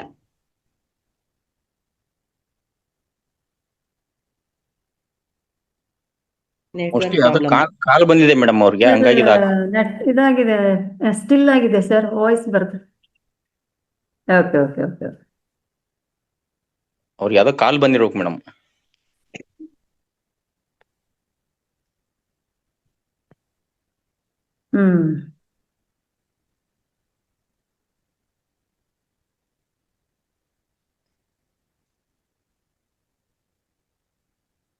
ಓಕೆ. ನೈಸರ್ಗಿಕ ಮತ್ತು ಸಾವಯವದ ಅರ್ಥ ಗೊತ್ತಾಯ್ತು ಅನ್ಕೊಂಡಿದ್ದೇನೆ ನಾನು. ಕೆಲವು ಜನರಿಗೆ ಒಂದ್ ಸ್ವಲ್ಪ ಅಂದ್ರೆ ಕೃಷಿ ಮಾಡೋರಿಗೆ ಗೊತ್ತಿರುತ್ತೆ, ಬಟ್ ಉಳಿದವರಿಗೆಲ್ಲ ನಾವು ತಗೊಂಡು ತಿಂತೇವಲ್ಲ ಸಾವಯವ ಅಂತ ಸರಿ ಹೇಳಿದಂಗೆ ಸರ್ಟಿಫೈ ಮಾಡೋದು ಅದೊಂದೇ ಆದ ಕಾರಣ ಅಲ್ಲಿ ನೈಸರ್ಗಿಕ ಅಂತ ತಿಳ್ಕೊಂಡು ಯಾರು ಶಾಪಿಗೆ ಹೋಗಲ್ಲ. ನೈಸರ್ಗಿಕ ಶಾಪು ಇಲ್ಲ, ಆರ್ಗ್ಯಾನಿಕ್ ಆರ್ಗ್ಯಾನಿಕ್ ಆರ್ಗ್ಯಾನಿಕ್ ಅಂತಾನೆ ಹೇಳ್ತಾರೆ. ಆಮೇಲೆ ಆಕ್ಚುಲಿ ನಮ್ಮ 35 ಜನ ಏನು ಇಂದ್ರಪ್ರಸ್ಥಕ್ಕೆ ಹೋಗಿದ್ವಿ ಮೈಸೂರಿದು, ಅದರಲ್ಲಿ ನಮಗೆ ನ್ಯಾಚುರಲ್ ಫಾರ್ಮಿಂಗ್ ಒಳ್ಳೆ ಅನುಭವ ಸಿಕ್ತು. ಅವರೊಂದು ಗುದ್ಲಿನೂ ಹಾಕಲ್ಲ, ಒಂದು ಕತ್ತಿಯಲ್ಲೂ ಕಡಿಯಲ್ಲ ಸರ್ ಬಂದ್ರು. ಹೌದು. ಹಾ ಸರ್. ಸೊ ಸಾರಿ ಏನೋ Yes, ನಾನು sir. ಹೇಳೋದೇನಂದ್ರೆ ನ್ಯಾಚುರಲ್ ಫಾರ್ಮಿಂಗು ನಿಮಗೆ ಸಾಕಷ್ಟು ಒಳ್ಳೆ ಮಳೆ ಬೆಳೆ ಹಾಕ್ತಾ ಇದ್ದಾಗ ಮಾಡ್ಬೋದು. ಬಟ್ ಅದನ್ನೇ ನೀವು ಇನ್ಕಮ್ ಮಾಡ್ಕೊಂಡು ಮಾಡ್ತೀವಿ ಅಂದ್ರೆ ಸ್ವಲ್ಪ ಕಷ್ಟನೇ. ಇರೋ ಉತ್ಪಾದನೆ ಮಾಡ್ತೀನಿ ನಾನು, ಕಮರ್ಷಿಯಲ್ ಆಗಿ ಮಾಡ್ತೀನಿ, ಈಗ 100 ರೂಪಾಯಿ ಇನ್ವೆಸ್ಟ್ ಮಾಡಿದೀನಿ, ನನಗೆ 200 ರೂಪಾಯಿ ಬರಬೇಕು ಅಂದ್ರೆ ಅದು ಆಗಲ್ಲ ನ್ಯಾಚುರಲ್ ಫಾರ್ಮಿಂಗ್ ಅಲ್ಲಿ. ಒಂದು ಸರ್ವೆ ಪ್ರಕಾರ organic farming is far better than natural farming. ಈಗ ನಿಮ್ಗೆ ಸಾಕಷ್ಟು ಹಣ ಇದ್ದು, ನಿಮ್ಗೆ ಸಮಯ ಇದ್ದು, ನನ್ನ ಭೂಮಿನೇ ಶ್ರೇಷ್ಠ, ನಾನು ಭೂಮಿನೇ ಉಳಿಸ್ತೀನಿ ಅಂದ್ರೆ you can go for natural farming. But ನಾನು ಭೂಮಿನೂ ಉಳಿಸ್ಬೇಕು, ಜೊತೆಗೆ ನಾನು ಆರೋಗ್ಯನೂ ಚೆನ್ನಾಗಿರ್ಬೇಕು ಅಂದ್ರೆ ಆರ್ಗ್ಯಾನಿಕ್ ಫಾರ್ಮಿಂಗ್ ಮಾಡಿದ್ರೆ ಎಷ್ಟೋ ಅಷ್ಟು ಒಳ್ಳೇದಾಗುತ್ತೆ. ಅಂದ್ರೆ ಈಗ ಏನಾಗಿದೆ ಅಂದ್ರೆ ಮಾರ್ಕೆಟಲ್ಲಿ ಎಲ್ಲರಿಗೂ ಕೂಡ ಒಳ್ಳೆ ಪ್ರಾಡಕ್ಟ್ ಮಾಡಿರೋ ಅಂತ ಗೊತ್ತಿರೋರೇ ಇರ್ತಾರೆ. ಈಗ ನೀವೊಬ್ಬರೇ ಮಾಡ್ಕೋಬೇಕು ಅಂದ್ರೆ ಸಂತೋಷ, ಬಟ್ ಎಲ್ಲರೂ ಜೀವಾಮೃತ ಮಾಡೋಕ್ಕಾಗಲ್ಲ, ಅಥವಾ ಎಲ್ಲರೂ ಬೀಜಾಮೃತ ಮಾಡೋಕ್ಕಾಗಲ್ಲ. ಸೊ ಅದನ್ನು ನೀವು ತೊಗೊಂಬಂದು ರೆಡಿಯಾಗಿ ಮಾಡ್ಬೋದು. ಈ ಕೆಮಿಕಲ್ಸ್ ಹೇಗೆ ಅಂಗಡಿಗೆ ಹೋಗಿ ತೊಗೊಂಬರ್ತೀರೋ, ಈಗ ಆರ್ಗ್ಯಾನಿಕಲ್ಲಿ ಸರ್ಟಿಫೈ ಮಾಡಿರೋ ಶಾಪ್ಸು ಕೂಡ ಓಪನ್ ಆಗ್ತಾ ಇದೆ ತಾಲೂಕ್ ವೈಸ್. ಅದನ್ನ ಕೂಡ ನೀವು ತಗೊಂಡು ನಮ್ಮ ಕೃಷಿ ಇಲಾಖೆಯಲ್ಲಿ ನಾವು ನಮ್ಮ ಕೃಷಿ ವಿಜ್ಞಾನ ಕೇಂದ್ರದಲ್ಲಿ ಸುಮಾರು 90 ಟನ್ ಅಷ್ಟು ನಾವು ವರ್ಮಿ ಕಂಪೋಸ್ಟ್ ಕೊಡ್ತೀವಿ, ಬರೀ 10 ರೂಪಾಯಿ ಕೆಜಿಗೆ. ಸುಮಾರು ಜನ ಬಂದು ತೊಗೊಂಡೋಗ್ತಾರೆ. ಅದನ್ನ ಮಾಡೋಕ್ಕಾಗಲ್ಲ ಅವ್ರ ಭೂಮಿಲಿ, ಕೆಲವ್ರ ಭೂಮಿಲಿ ಹಸುಗಳು ಇರಲ್ಲ, ಕೆಲವ್ರು ಇದಿರಲ್ಲ, ಯಾಕಂದ್ರೆ ಬೇಕು ಗೊಬ್ಬರ. ಅದೇ ರೀತಿ ನಮ್ಮ ಇದ್ರೂ ಅಷ್ಟೇ, ಜೀವಾಮೃತನೂ ಮಾಡ್ತೀವಿ, ವರ್ಮಿ ವಾಶ್ ಮಾಡ್ತೀವಿ. ಸೊ ರೆಡಿಮೇಡ್ ಸಿಗೋವಂಥ ಪದಾರ್ಥಗಳನ್ನು ಕೂಡ ನಾವು ಬಳಸ್ಕೋಬಹುದು. So that is the main difference between organic farming and natural farming. So ನೀವು ಕೇಳ್ತೀರಾ, ಯಾಕಪ್ಪ ಬರೀ ದೇಸಿ ಹಸುನೇ ಬೆಳೆಸ್ಬೇಕು, ಮಾಮೂಲಿ ಬೆಳೆಸಕ್ಕಾಗಲ್ವ ಅಂತ. ಯಾಕೆ ಅಂದ್ರೆ ದೇಸಿ ಹಸುಲಿ ಸುಮಾರು 10 ರಿಂದ 12 ಕೋಟಿ ಸೂಕ್ಷ್ಮ ಜೀವಿಗಳು ಇರ್ತದೆ. ಒಂದು ಸರಿ ನೀವು ಗಂಧ ತಗೊಂಡಾಗ ಅದರಲ್ಲಿ ಆಲ್ರೆಡಿ ಸೈಂಟಿಫಿಕಲಿ ಪ್ರೂವ್ ಮಾಡಿರ್ತಾರೆ, ಎಷ್ಟು ಅಂತ ಮಾಡಿಲ್ಲ, ಅದಕ್ಕೆವಾಗಿ ನಾರ್ಮಲ್ ಏನು ಸೀಮೆ ಹಸು ಇರ್ತಲ್ಲ ಅದಕ್ಕೆ ಸುಮಾರು 10 ರಿಂದ 100 ಪಟ್ಟಷ್ಟು ಸೂಕ್ಷ್ಮ ಜೀವಿಗಳು ಜಾಸ್ತಿ ಇರುತ್ತೆ. ಆ ಸೂಕ್ಷ್ಮ ನಮ್ಮ ಭೂಮಿಗೆ ಕೊಡುವ ಆಗುತ್ತೆ. ಓಕೆನಾ? ಅದರಿಂದನೇ ಇದನ್ನ ಮಾಡೋದು. ಆಮೇಲೆ ಅದು ಹಾಕೋ ಗೊಬ್ಬರ ಆಗಿರ್ಬೋದು, ಅಥವಾ ಅದು ಏನು ಇದಾಕತ್ತಲ್ಲ ಸಗಣಿನ, ಅದರಿಂದ ನೀವು ಎಲ್ಲಾ ಪದಾರ್ಥಗಳನ್ನು ಕೂಡ ಬಳಸ್ಕೋಬಹುದು. ಸೊ ಇದೊಂದು ಉದ್ದೇಶ ಇಟ್ಕೊಂಡು ಆಮೇಲೆ ಕೇಳ್ಬೋದು, ಏನ್ ಸರ್ ಬರೀ ಅದನ್ನೇ ನಮ್ಮ ಹತ್ರ ಸೀಮೆ ಗೊಬ್ಬರಗಳಿದೆ, ಹಸುಗಳಿದೆ, ಮಾಡಂಗಿಲ್ವಂತ. ಖಂಡಿತವಾಗಿ ಸೀಮೆ ಗೊಬ್ಬರನು ನೀವು ಸೀಮೆ ಹಸುನು ಕೂಡ ಬಳಸ್ಬೋದು. ಯಾಕೆಂದ್ರೆ ಯಾವಾಗ ನೀವು ಬಳಸಕ್ಕಾಗಲ್ಲ, ಒಂದೇ ಕಡೆ ಕಟ್ಟ ಹಾಕಿ ಅದು ಮೇವು ಹಾಕಿ ಓಡಾಡ್ಲಿಲ್ಲ ಅಂದ್ರೆ ಅದು ಮಾಮೂಲಿ ಫಾರಿನಲ್ಲಿ ಬೆಳೆಸ್ತಾರಲ್ಲ ಹಂಗೆ ಬೆಳ್ಕೊಂಡು ಹೋಗುತ್ತೆ. ಬರೀ ಹಿಂಡಿ ಹಾಕೋದು, ಒಂದೇ ಕಡೆ ಕಟ್ ಹಾಕೋದು. ಸಿಟಿಲಿ ಕೆಲವ್ರ ಕಡೆ ಮನೆ ಮಾಡ್ಕೊಂಡಿರ್ತಾರೆ, ಒಂದು ಕಡೆ ಕಟ್ ಹಾಕೋದು, ಅಲ್ಲೇ ಹಸು ಹಾಕೋದು. ಈಗ ಬ್ರಾಯ್ಲರ್ ಕೋಳಿಗಳಾಗಿರ್ಬೋದು, ಒಂದೇ ಕಡೆ ಹೇಗೆ ನಾವು ಮೇವು ಹಾಕಿ ಸಾಕ್ತೀವಲ್ಲ ಆ ರೀತಿ ಇದ್ರೆ ದಯವಿಟ್ಟು ಬಳಸೋಕೆ ಹೋಗ್ಬೇಡಿ. ನಮ್ಮ ಸಾಕಷ್ಟು ರೈತರು 98% ಹಸುಗಳನ್ನ ಓಡಾಡಕ್ ಬಿಡ್ತಾರೆ, ಬೆಳಿಗ್ಗೆಯಿಂದ ಸಂಜೆ ಮತ್ತೆ ತಗೊಂಡ್ ಕಟ್ತಾರೆ. ಅಂತ ಹಸುಗಳಲ್ಲಿ ನೀವು ಬಳಸ್ಕೊಂಡು ಮಾಡ್ಬೋದು. ಯಾಕಂದ್ರೆ ಈಗ ಹಸು ತಗೋಬೇಕು ಅಂದ್ರೆ ಸುಮಾರು 2 ಲಕ್ಷದಿಂದ 2.5 ಲಕ್ಷ ಬೆಲೆ ಬಾಳುವ ಹಸುಗಳೇ ಆಗುತ್ತೆ. ಯಾಕಂದ್ರೆ ಅಷ್ಟು ಡಿಮ್ಯಾಂಡ್ ಆಗ್ತಾ ಇದೆ ನ್ಯಾಚುರಲ್ ಆರ್ಗ್ಯಾನಿಕ್ ಫಾರ್ಮಿಂಗ್ಗೆ ಅಥವಾ ನ್ಯಾಚುರಲ್ ಫಾರ್ಮಿಂಗ್ ಜೀವಾಮೃತ ಮಾಡಬೇಕು ಅಂದ್ರೆ. ಅಂಥದ್ರಲ್ಲಿ ನಾವು ಆಯ್ತು ನೀವು ಎಲ್ಲರೂ ತಗೊಂಬಂದ್ಬಿಡಿ ಅಂದ್ರೆ ಎಲ್ಲಿ ತರ್ತಾರೆ ಅಷ್ಟು ಹಸುಗಳನ್ನ ಒಟ್ಟಿಗೆನೆ? ಅದು ಕಷ್ಟ ಇರೋದ್ರಿಂದ ನಾರ್ಮಲ್ ಹಸು ಕೂಡ ನೀವು ಬಳಸ್ಕೋಬಹುದು. ಮುಖ್ಯವಾಗಿ ಆ ಭೂಮಿಗೆ ಕೊಟ್ಟಿಗೆ ಗೊಬ್ಬರ ಬೀಳಲೇಬೇಕು, ಇಲ್ಲ ಅಂದ್ರೆ ಮುಂದಿನ ಬೆಳೆಗಳಿಗಾಗ್ಲಿ ಅದು ಇದಕ್ಕಾಗ್ಲಿ ಫೇಲ್ ಆಗ್ತವೆ. ಒಂದು ಇನ್ನ ನಿಮ್ಗೆ ಇನ್ನೂ ಸಾಕಷ್ಟು ಮಾಹಿತಿ ಕೊಡಬೇಕು ಅಂದ್ರೆ ಮೇಡಮ್ ನಂಗೆ ಇನ್ನೂ ಎಷ್ಟು ಟೈಮ್ ಇದೆ? ಒಂದು 5 to 10 minutes ಸರ್. ಓಕೆ, ಈಗ ನಾನು ಜೀವಾಮೃತ ತಯಾರಿಸೋ ಬಗ್ಗೆ ಹೇಳಲಾ? ಓಕೆ ಸರ್, ಆಮೇಲೆ ನೆಕ್ಸ್ಟ್ ಮಂಡಲದಲ್ಲಿ ಉಳಿದದನ್ನ ನಾವು ಮಾತಾಡೋಣ ಮತ್ತೊಮ್ಮೆ. ಓಕೆ, ಸೊ ನಿಮಗೆ ಮುಖ್ಯವಾಗಿ ಹಸುಗಳಿಗೆ ಹಸು ಪ್ರಾಡಕ್ಟ್ ಇಂದ ನಾನು ಮೇಲ್ ಹೇಳ್ತೀನಿ, ನೆಕ್ಸ್ಟ್ ಟೈಮ್ ಕರೆಕ್ಟಾಗಿ ಹೇಳ್ತೀನಿ, ನೀವು ಅದನ್ನ ಸ್ಲೈಡ್ಸ್ ಬೇಕಾದ್ರೆ ಶೇರ್ ಮಾಡೋಣ.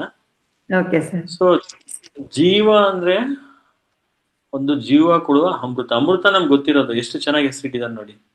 ಅದಕ್ಕೆ ಏನ್ ಬೇಕಪ್ಪ ಅಂದ್ರೆ 10 kg ದೇಸಿ ಹಸುವಿನ ಸಗಣಿ. ನೀವು ಜೀವಾಮೃತ ಎಲ್ಲ ಮಾಡ್ಬೇಕಾದ್ರೆ ದಯವಿಟ್ಟು ದೇಸಿ ಹಸುನೇ ಬಳಸಿ. ಬಟ್ ಗೊಬ್ಬರ ಬಳಸ್ಬೇಕಾದ್ರೆ ಯಾವ ಹಸುದಾದ್ರೂ ಪರವಾಗಿಲ್ಲ. ಬಟ್ ಜೀವಾಮೃತ, ಬೀಜಾಮೃತ, ಪಂಚಗವ್ಯ ಈ ರೀತಿ ಬೇರೆ ಮಾಡುವಾಗ ನೀವು ಖಂಡಿತವಾಗಿ ಇದು ದೇಸಿ ಹಸುನೇ ಬಳಸಬೇಕು. ಸೊ ಒಂದು ಸಪೋಸ್ ನೀವು ಸ್ವಲ್ಪ ಹೇಗೆ ನಾನು ಹೇಳ್ತೀನಿ ನೋಡ್ಕೊಳ್ಳಿ. 10 kg ದೇಸಿ ಹಸುವಿನ ಸಗಣಿ ಬೇಕು, 200 ಲೀಟರ್ ನೀರಿರೋ ಕ್ಯಾನ್ ಬೇಕು, ಸಿಮೆಂಟ್ ತೊಟ್ಟಿ ತಗೋಬಾರ್ದು, ಪ್ಲಾಸ್ಟಿಕ್ಕಲ್ಲಿ ತುಂಬ ದಿನ ಇಟ್ಟಿರೋ ನೀರನ್ನ ತಗೋಬಾರ್ದು, ಫ್ರೆಶ್ ನೀರು ಜೊತೆಗೆ ಹಸುವಿನ ಸಗಣಿ. ಅದೇ ರೀತಿ ದೇಸಿ ಹಸುವಿನ ಗೋಮೂತ್ರ ಎಷ್ಟು? 10 ಲೀಟ್ರು. 10 kg ದೇಸಿ ಹಸುವಿನ ಸಗಣಿ, 10 ಲೀಟ್ರು ದೇಸಿ ಹಸುವಿನ ಗೋಮೂತ್ರ. ಒಂದು ಇಡೀ ಒಂದು ನಿಮ್ಮ ಮಣ್ಣಲ್ಲಿ ಯಾವುದಿದೆ ಸುತ್ತಮುತ್ತ ಚೆನ್ನಾಗಿ ಆ ಮಣ್ಣನ್ನ ಒಂದು ಇಡಿ ಅಥವಾ 2 ಇಡಿ ಹಾಕ್ಬೋದು. ಆಮೇಲೆ ಈಗೇನ್ ಇದನ್ನ ಹೇಳ್ತಾರೆ ಕ್ಯಾಲ್ಸಿಯಂ ಇರೋ ಸುಣ್ಣ, ಇದು ಬೆಲ್ಲ ಬೆಳೆಸ್ಬಿಡಿ ಅಂತ. ಅದಕ್ಕೆ ಮುಖ್ಯವಾಗಿ ನೀವು ಕಪ್ಪು ಬೆಲ್ಲ ಆರ್ಗ್ಯಾನಿಕಲಿ ಏನ್ ಬೆಳಿತೀರ ಅದನ್ನಷ್ಟೇ ಬೆಳೆಸ್ಬೇಕು. ಜೊತೆಗೆ ಕಡಲೆ ಹಿಟ್ಟು. ಯಾಕೆ ಇವೆಲ್ಲ ಬೇಕು ನಮಗೆ?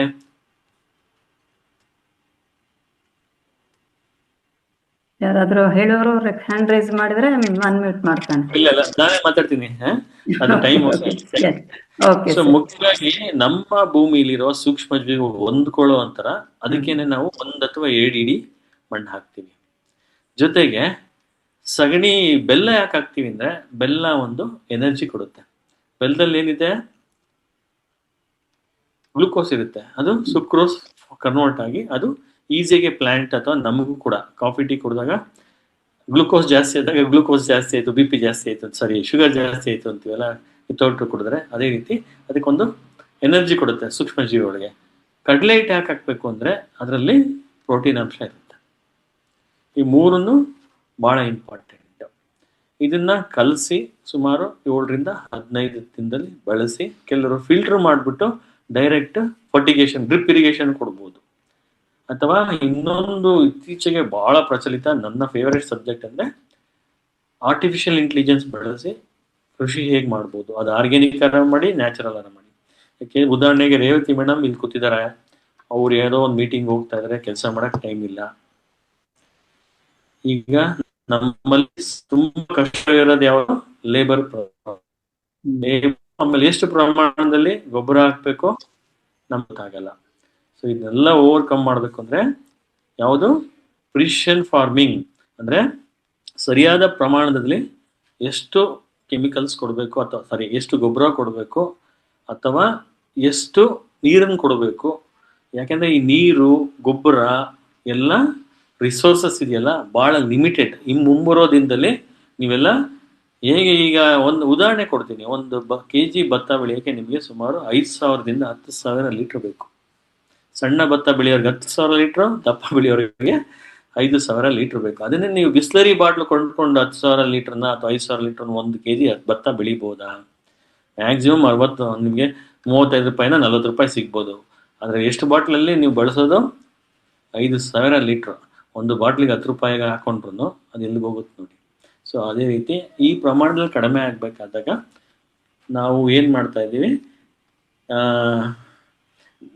ಯಾವುದಪ್ಪ, ಪ್ರಿಸಿಷನ್ ಫಾರ್ಮಿಂಗ್ ಅದನ್ನ ಬಳಸಿ ನಾವು ಆಲ್ರೆಡಿ ಡೆಮಾನ್ಸ್ಟ್ರೇಷನ್ ಮಾಡೋಕೆ ಕೂಡ ಮಾಡ್ತಾ ಇದ್ದೀವಿ ನಮ್ಮ KVKಯಲ್ಲಿ.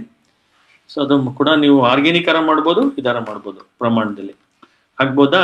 ಸೊ ಇದು ಈ ರೀತಿ ನೀವು ಬಳಸೋದ್ರಿಂದ ನಿಮ್ಮ ಭೂಮಿ ಮುಖ್ಯವಾಗಿ ಬಳಸ್ಕೊಂಡು ಹೋಗ್ತೀವಿ. ಈಗ ಜನರಲ್ಲಿ ಯಾಕೆ ಇದನ್ನ ಹೇಳ್ತಾ ಇದ್ದೀನಿ ಅಂದ್ರೆ, ಸಾಕಷ್ಟು ಜನಕ್ಕೆ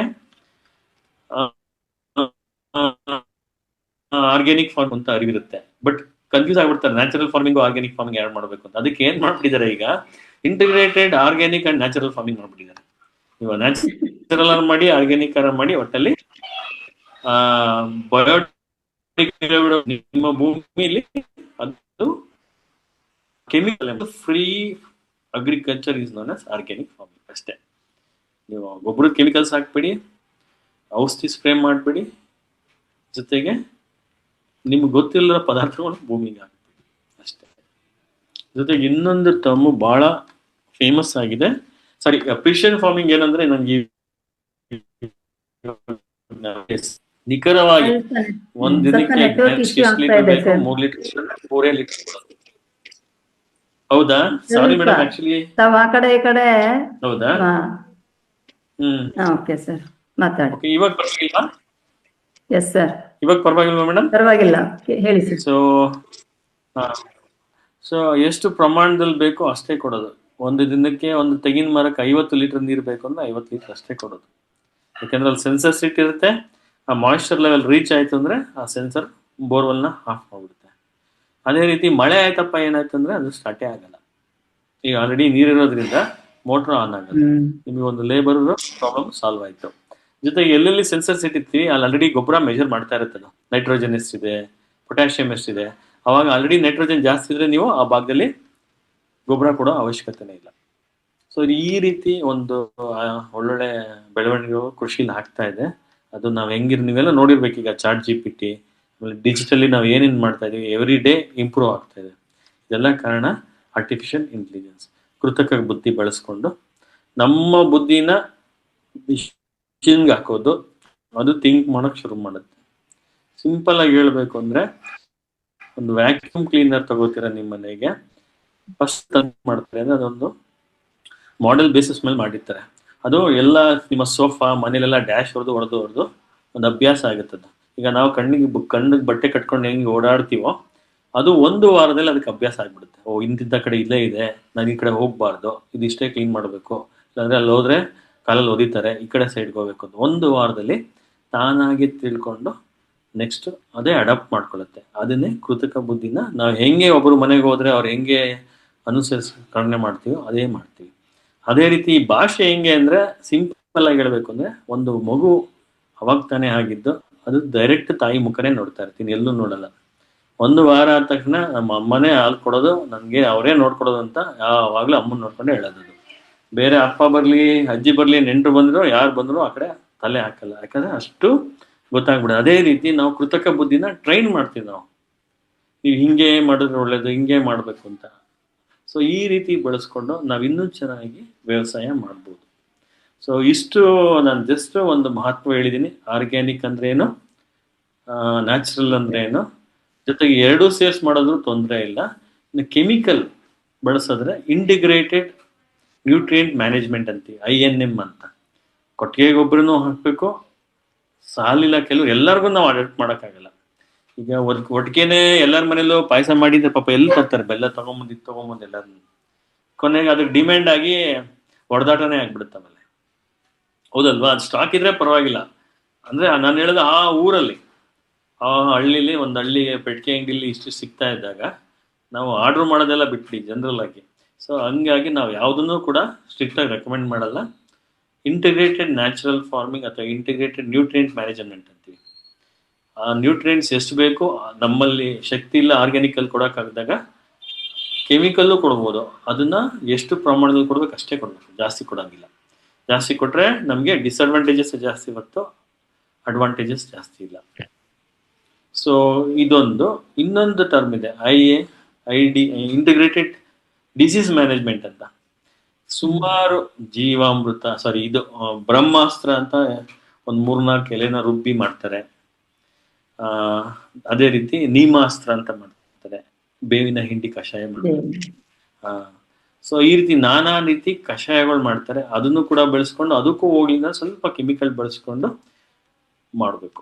ಓಕೆ, ಸೊ ಕೆಮಿಕಲ್ಸ್ ಅಲ್ಲಿ ಅಡ್ವಾಂಟೇಜ್ ಡಿಸ್ಅಡ್ವಾಂಟೇಜ್ ಸಾಕಷ್ಟು ಇದೆ.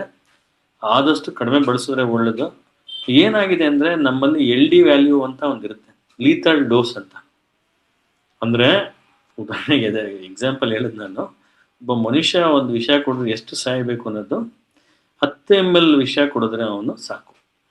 ಒಂದು ಬಾಟ್ಲು ಫುಲ್ ಕುಡಿಯೋ ಅವಶ್ಯಕತೆ ಇಲ್ಲ. ಏನಾಯ್ತು, ಅಲ್ಲಿ 10 ml ಕುಡಿದ್ರೆ ಸಾಕು. ಅವನು ಒಂದು ಬಾಟ್ಲು ಕುಡಿದಾಗ ಅವನಿಗೆ ಏನಾಗುತ್ತೆ, ಇಮಿಡಿಯೇಟ್ ಸಾಯಲ್ಲ ಅವನು. ಅದನ್ನಷ್ಟು ವಾಂತಿ ಮಾಡಿ ಅವ್ನಿಗೆ ಎಷ್ಟು ಬೇಕೋ ಅಷ್ಟು ವಿಷಯದಲ್ಲೇ ಸಾಯೋದು ಅವನು. ಅದೇ ರೀತಿ ಪಕ್ಷಿ ನಾವು ಏನಾಗ್ತೀವಿ, ಹುಳಗಳು ಹೊಡಿಬೇಕಾದಾಗ ರೈತರಿಗೆ ಕ್ಲೀನಾಗಿ ಹೇಳ್ತೀವಿ, 1 ml 1 ಲೀಟರ್ಗೆ ಹಾಕೊಂಡು ಹೊಡಿಯಪ್ಪ, ಅಷ್ಟೇ ಸಾಕು, ಸಾಯ್ತವೆ ಅಂತ. ರೈತ ಅಥವಾ ಏನೋ ಅವ್ರಿಗೆ ತುಂಬಾ ಆಸೆಯಾಗಿ ಇಲ್ಲ ಬೇಗ ಬೇಗ ಸಾಯ್ಲಿ ಅಂತ 10 ml ಹಾಕ್ಬಿಡ್ತಾನೆ. ಅಂದ್ರೆ 10 ಪಟ್ಟು ಜಾಸ್ತಿ. ಕೆಲವರು 20 ml ಕ್ಯಾಂಪಲ್ಲೇ 3-4 ಸರಿ ಹಾಕಿ ಹಾಕ್ಬಿಡ್ತಾರೆ. ಅವಾಗ ಏನಾಗುತ್ತೆ, ಮೊದಲು ಅದಕ್ಕೆ ರೆಸಿಸ್ಟೆಂಟ್ ಬಂದ್ಬಿಡುತ್ತೆ ಹುಳುಗಳಿಗೆ. ಆ ರೆಸಿಸ್ಟೆಂಟ್ ನೀನು ಹಾಕ್ತೀಯ, 1 ಲೀಟರ್ ಹಾಕ್ತೀಯ ಹಾಕು, 2 ಲೀಟರ್ ಹಾಕ್ತೀಯ ಹಾಕು, ನಾನು ಸಾಯಲ್ಲ ಅಂತ ಔಷಧಿ ಹೊಡಿಯೋನ್ ಸತ್ತೋಗ್ತಾನೆ ಹೊರತು ಹುಳಗಳಿಗೆ ಏನಾಗಲ್ಲ. ಯಾಕಂದ್ರೆ ಅದಕ್ಕೆ ರೆಸಿಸ್ಟೆಂಟ್ ಜೀನ್ ಕೂಡ ಬಂದ್ಬಿಡುತ್ತೆ. ಎನ್ವಿರಾನ್ಮೆಂಟ್ಗೆ ಹೊಂದ್ಕೊಂಡಂಗೆ ಹೋದಂಗೆ ಅದಕ್ಕೆ ನಾವು ಒಂದು ಹುಳ ಸಾಯ್ಬೇಕು ಎಷ್ಟು ಸ್ಪ್ರೇ ಮಾಡೋದು ಅಷ್ಟೇ ರೆಕಮೆಂಡ್ ಮಾಡೋದು. ಬಟ್ ನೀವು ಯಾವುದೇ ಫಾಲೋ ಮಾಡಿದ್ರು ಆರ್ಗ್ಯಾನಿಕ್ ಅಥವಾ ನೈಸರ್ಗಿಕಲಿ there is no chemicals to be used. ಅಪ್ಪಿ ನೀವು ಕೆಮಿಕಲ್ ಬೆಳೆಸಿದ್ರೆ ನಿಮ್ಮ ಸರ್ಟಿಫಿಕೇಶನ್ ಕೊಟ್ಟು ಬೇರೆಯವ್ರು ಮಾಡ್ತಾರೆ, ಅದು ಮೋಸ ಮಾಡ್ದಂಗೆ ಆಗುತ್ತೆ. ಸುಮಾರು ಪ್ರಾಡಕ್ಟ್ಸ್ ಹಂಗೆ ಆಗಿ ಪಾಪ ನಿಜವಾಗಿ ಕೃಷಿ ಮಾಡ್ಕೊಂಡು ಆರ್ಗ್ಯಾನಿಕ್ ಒಳ್ಳೆ ಪ್ರೈಸ್ ತಗೋತಾ ಇದ್ರೆ, ಈಗ ಉದಾಹರಣೆಗೆ ಒಂದು ಬಾಳೆಹಣ್ಣು ಕೆಜಿಗೆ, ಏಲಕ್ಕಿ ಬಾಳೆಹಣ್ಣು ಕೆಮಿಕಲ್ಸ್ ಹಾಕಿ ಏನೋ ಬೆಳೆದ್ರು ಅವ್ರಿಗೆ 80 ರೂಪಾಯಿ ಅಂದ್ಕೊಳ್ಳಿ. ಪಾಪ ನೈಸರ್ಗಿಕವಾಗಿ ಅಥವಾ ಒಂದು ನೈಸರ್ಗಿಕ ಆರ್ಗ್ಯಾನಿಕ್ ಸಾವಯವಕ್ಕೂ ಬಳಸಿದ್ರೆ ಅಟ್ಲೀಸ್ಟ್ ಅವ್ನಿಗೆ ಅರ್ಧ ರೇಟ್ ಜಾಸ್ತಿ ಇರಬೇಕು. ಅಂದ್ರೆ 80 ಅಂದ್ರೆ 120 ರೂಪಾಯಿ ಯಾರು ಸಿಗ್ಬೇಕು. 120 140 ರೂಪಾಯಿ. ಪಾಪ ಅವನಿಗೇನಾಗುತ್ತೆ, ಎರಡು ಒಂದೇ ಕಲರ್ ಇರುತ್ತೆ, ಅವನು ಆರ್ಗ್ಯಾನಿಕ್ ಅಂತಾನೆ ಇವನು ಆರ್ಗ್ಯಾನಿಕ್ ಅಂತಾನೆ, ಕೆಲವರು ಮಿಕ್ಸ್ ಕೂಡ ಮಾಡ್ತಾರೆ. ಆಮೇಲೆ ನಮ್ಮಲ್ಲಿ ಒಂಥರ ಶೋಕಿ ಆಗಿದೆ, ಟೊಮೊಟೊ ಮೇಲೆ ಒಂದು ಹುಳ ಇತ್ತು ಅಂದ್ರೆ ನಾವು ಮುಟ್ಟೋದೇ ಇಲ್ಲ. ಯಾವುದೇ ಒಂದು ತರಕಾರಿ ಮೇಲೆ ಹುಳ ಇತ್ತು ಅಂದ್ರೆ ಚೆನ್ನಾಗಿಲ್ಲ ಅಂತೀವಿ. ಹುಳ ಇದ್ರೇನೆ ಅದು ಔಷಧಿ ಕಡಿಮೆ ಹೊಡೆದಿದ್ದಾರೆ ಹೋಗ್ಬೇಕು. ಸುಮಾರು ಸರಿ ಅಂಗಡಿಗೆಲ್ಲ ಹೋಗ್ತೀವಿ ನಾವು, ನೀವು ಕಿತ್ಕೊಂಬಂದು ನೋಡಿರ್ಬೇಕು, ರೈತರುಗಳು ಹಿಂದಿನ ದಿನ ಕೂಡ ಹೊಡೆದಿರ್ತಾರೆ ಔಷಧಿನ. ಅದು ಕರಗಬೇಕು ಅಂದ್ರೆ ಮಿನಿಮಮ್ 15 ದಿನ ಬೇಕು. ಯಾವುದೇ ಒಂದು ಔಷಧಿ ಹೊಡಿಬೇಕಾದ್ರೆ 15 ದಿನಕ್ಕೆ ಸ್ಟಾಪ್ ಮಾಡ್ಬೇಕು ರೈತರುಗಳು, ಮಾರಕ್ಕಿಂತ ಮುಂಚೆ. ಸೊ ಸಾಕಷ್ಟು ರೈತರುಗಳು ಅದನ್ನ ಮಾಡಲ್ಲ. ಎಸ್ಪೆಷಲಿ ಟೊಮೊಟೊ ಆಗಿರ್ಬೋದು, ಕೋಸ್ ಆಗಿರ್ಬೋದು, ತರಕಾರಿಗಳಾಗಿರ್ಬೋದು, ಯಾಕಂದ್ರೆ ಅದಕ್ಕೆ ಬೇಗ ಪೆಸ್ಟ್ ಅಟ್ರಾಕ್ಟ್ ಆಗುತ್ತೆ. ಸೊ ಇವನ್ನೆಲ್ಲ ಒಂದು ಗಮನದಲ್ಲಿ ಇಟ್ಕೊಂಡು ಒಂದು ಸ್ವಲ್ಪ ನಿಮ್ ಜೊತೆ ಶೇರ್ ಮಾಡ್ಕೊಂಡಿದೀನಿ. ಸೊ ಎಷ್ಟು ಅರ್ಥ ಆಗಿದೆಯೋ ಅಥವಾ ನಿಮ್ಗಿಂತ ರೈತರಲ್ಲಿ ತಿಳ್ಕೊಳ್ಳೋದು ಬಹಳ ಇದೆ. ನನ್ನ ಒಂದು ಅನುಭವ ನಿಮ್ ಜೊತೆ ಶೇರ್ ಮಾಡಿದ್ದೀನಿ. ಸೊ ಈಗ 9:55. ತೊಂದರೆ ಇಲ್ಲ sir, no problem. Okay madam, thank you ಎಲ್ಲರಿಗೂ. ಇಷ್ಟೊತ್ತು ಪೇಷನ್ಸ್ ಆಗಿ ಕೇಳಿದ್ಕೆ ಧನ್ಯವಾದಗಳು.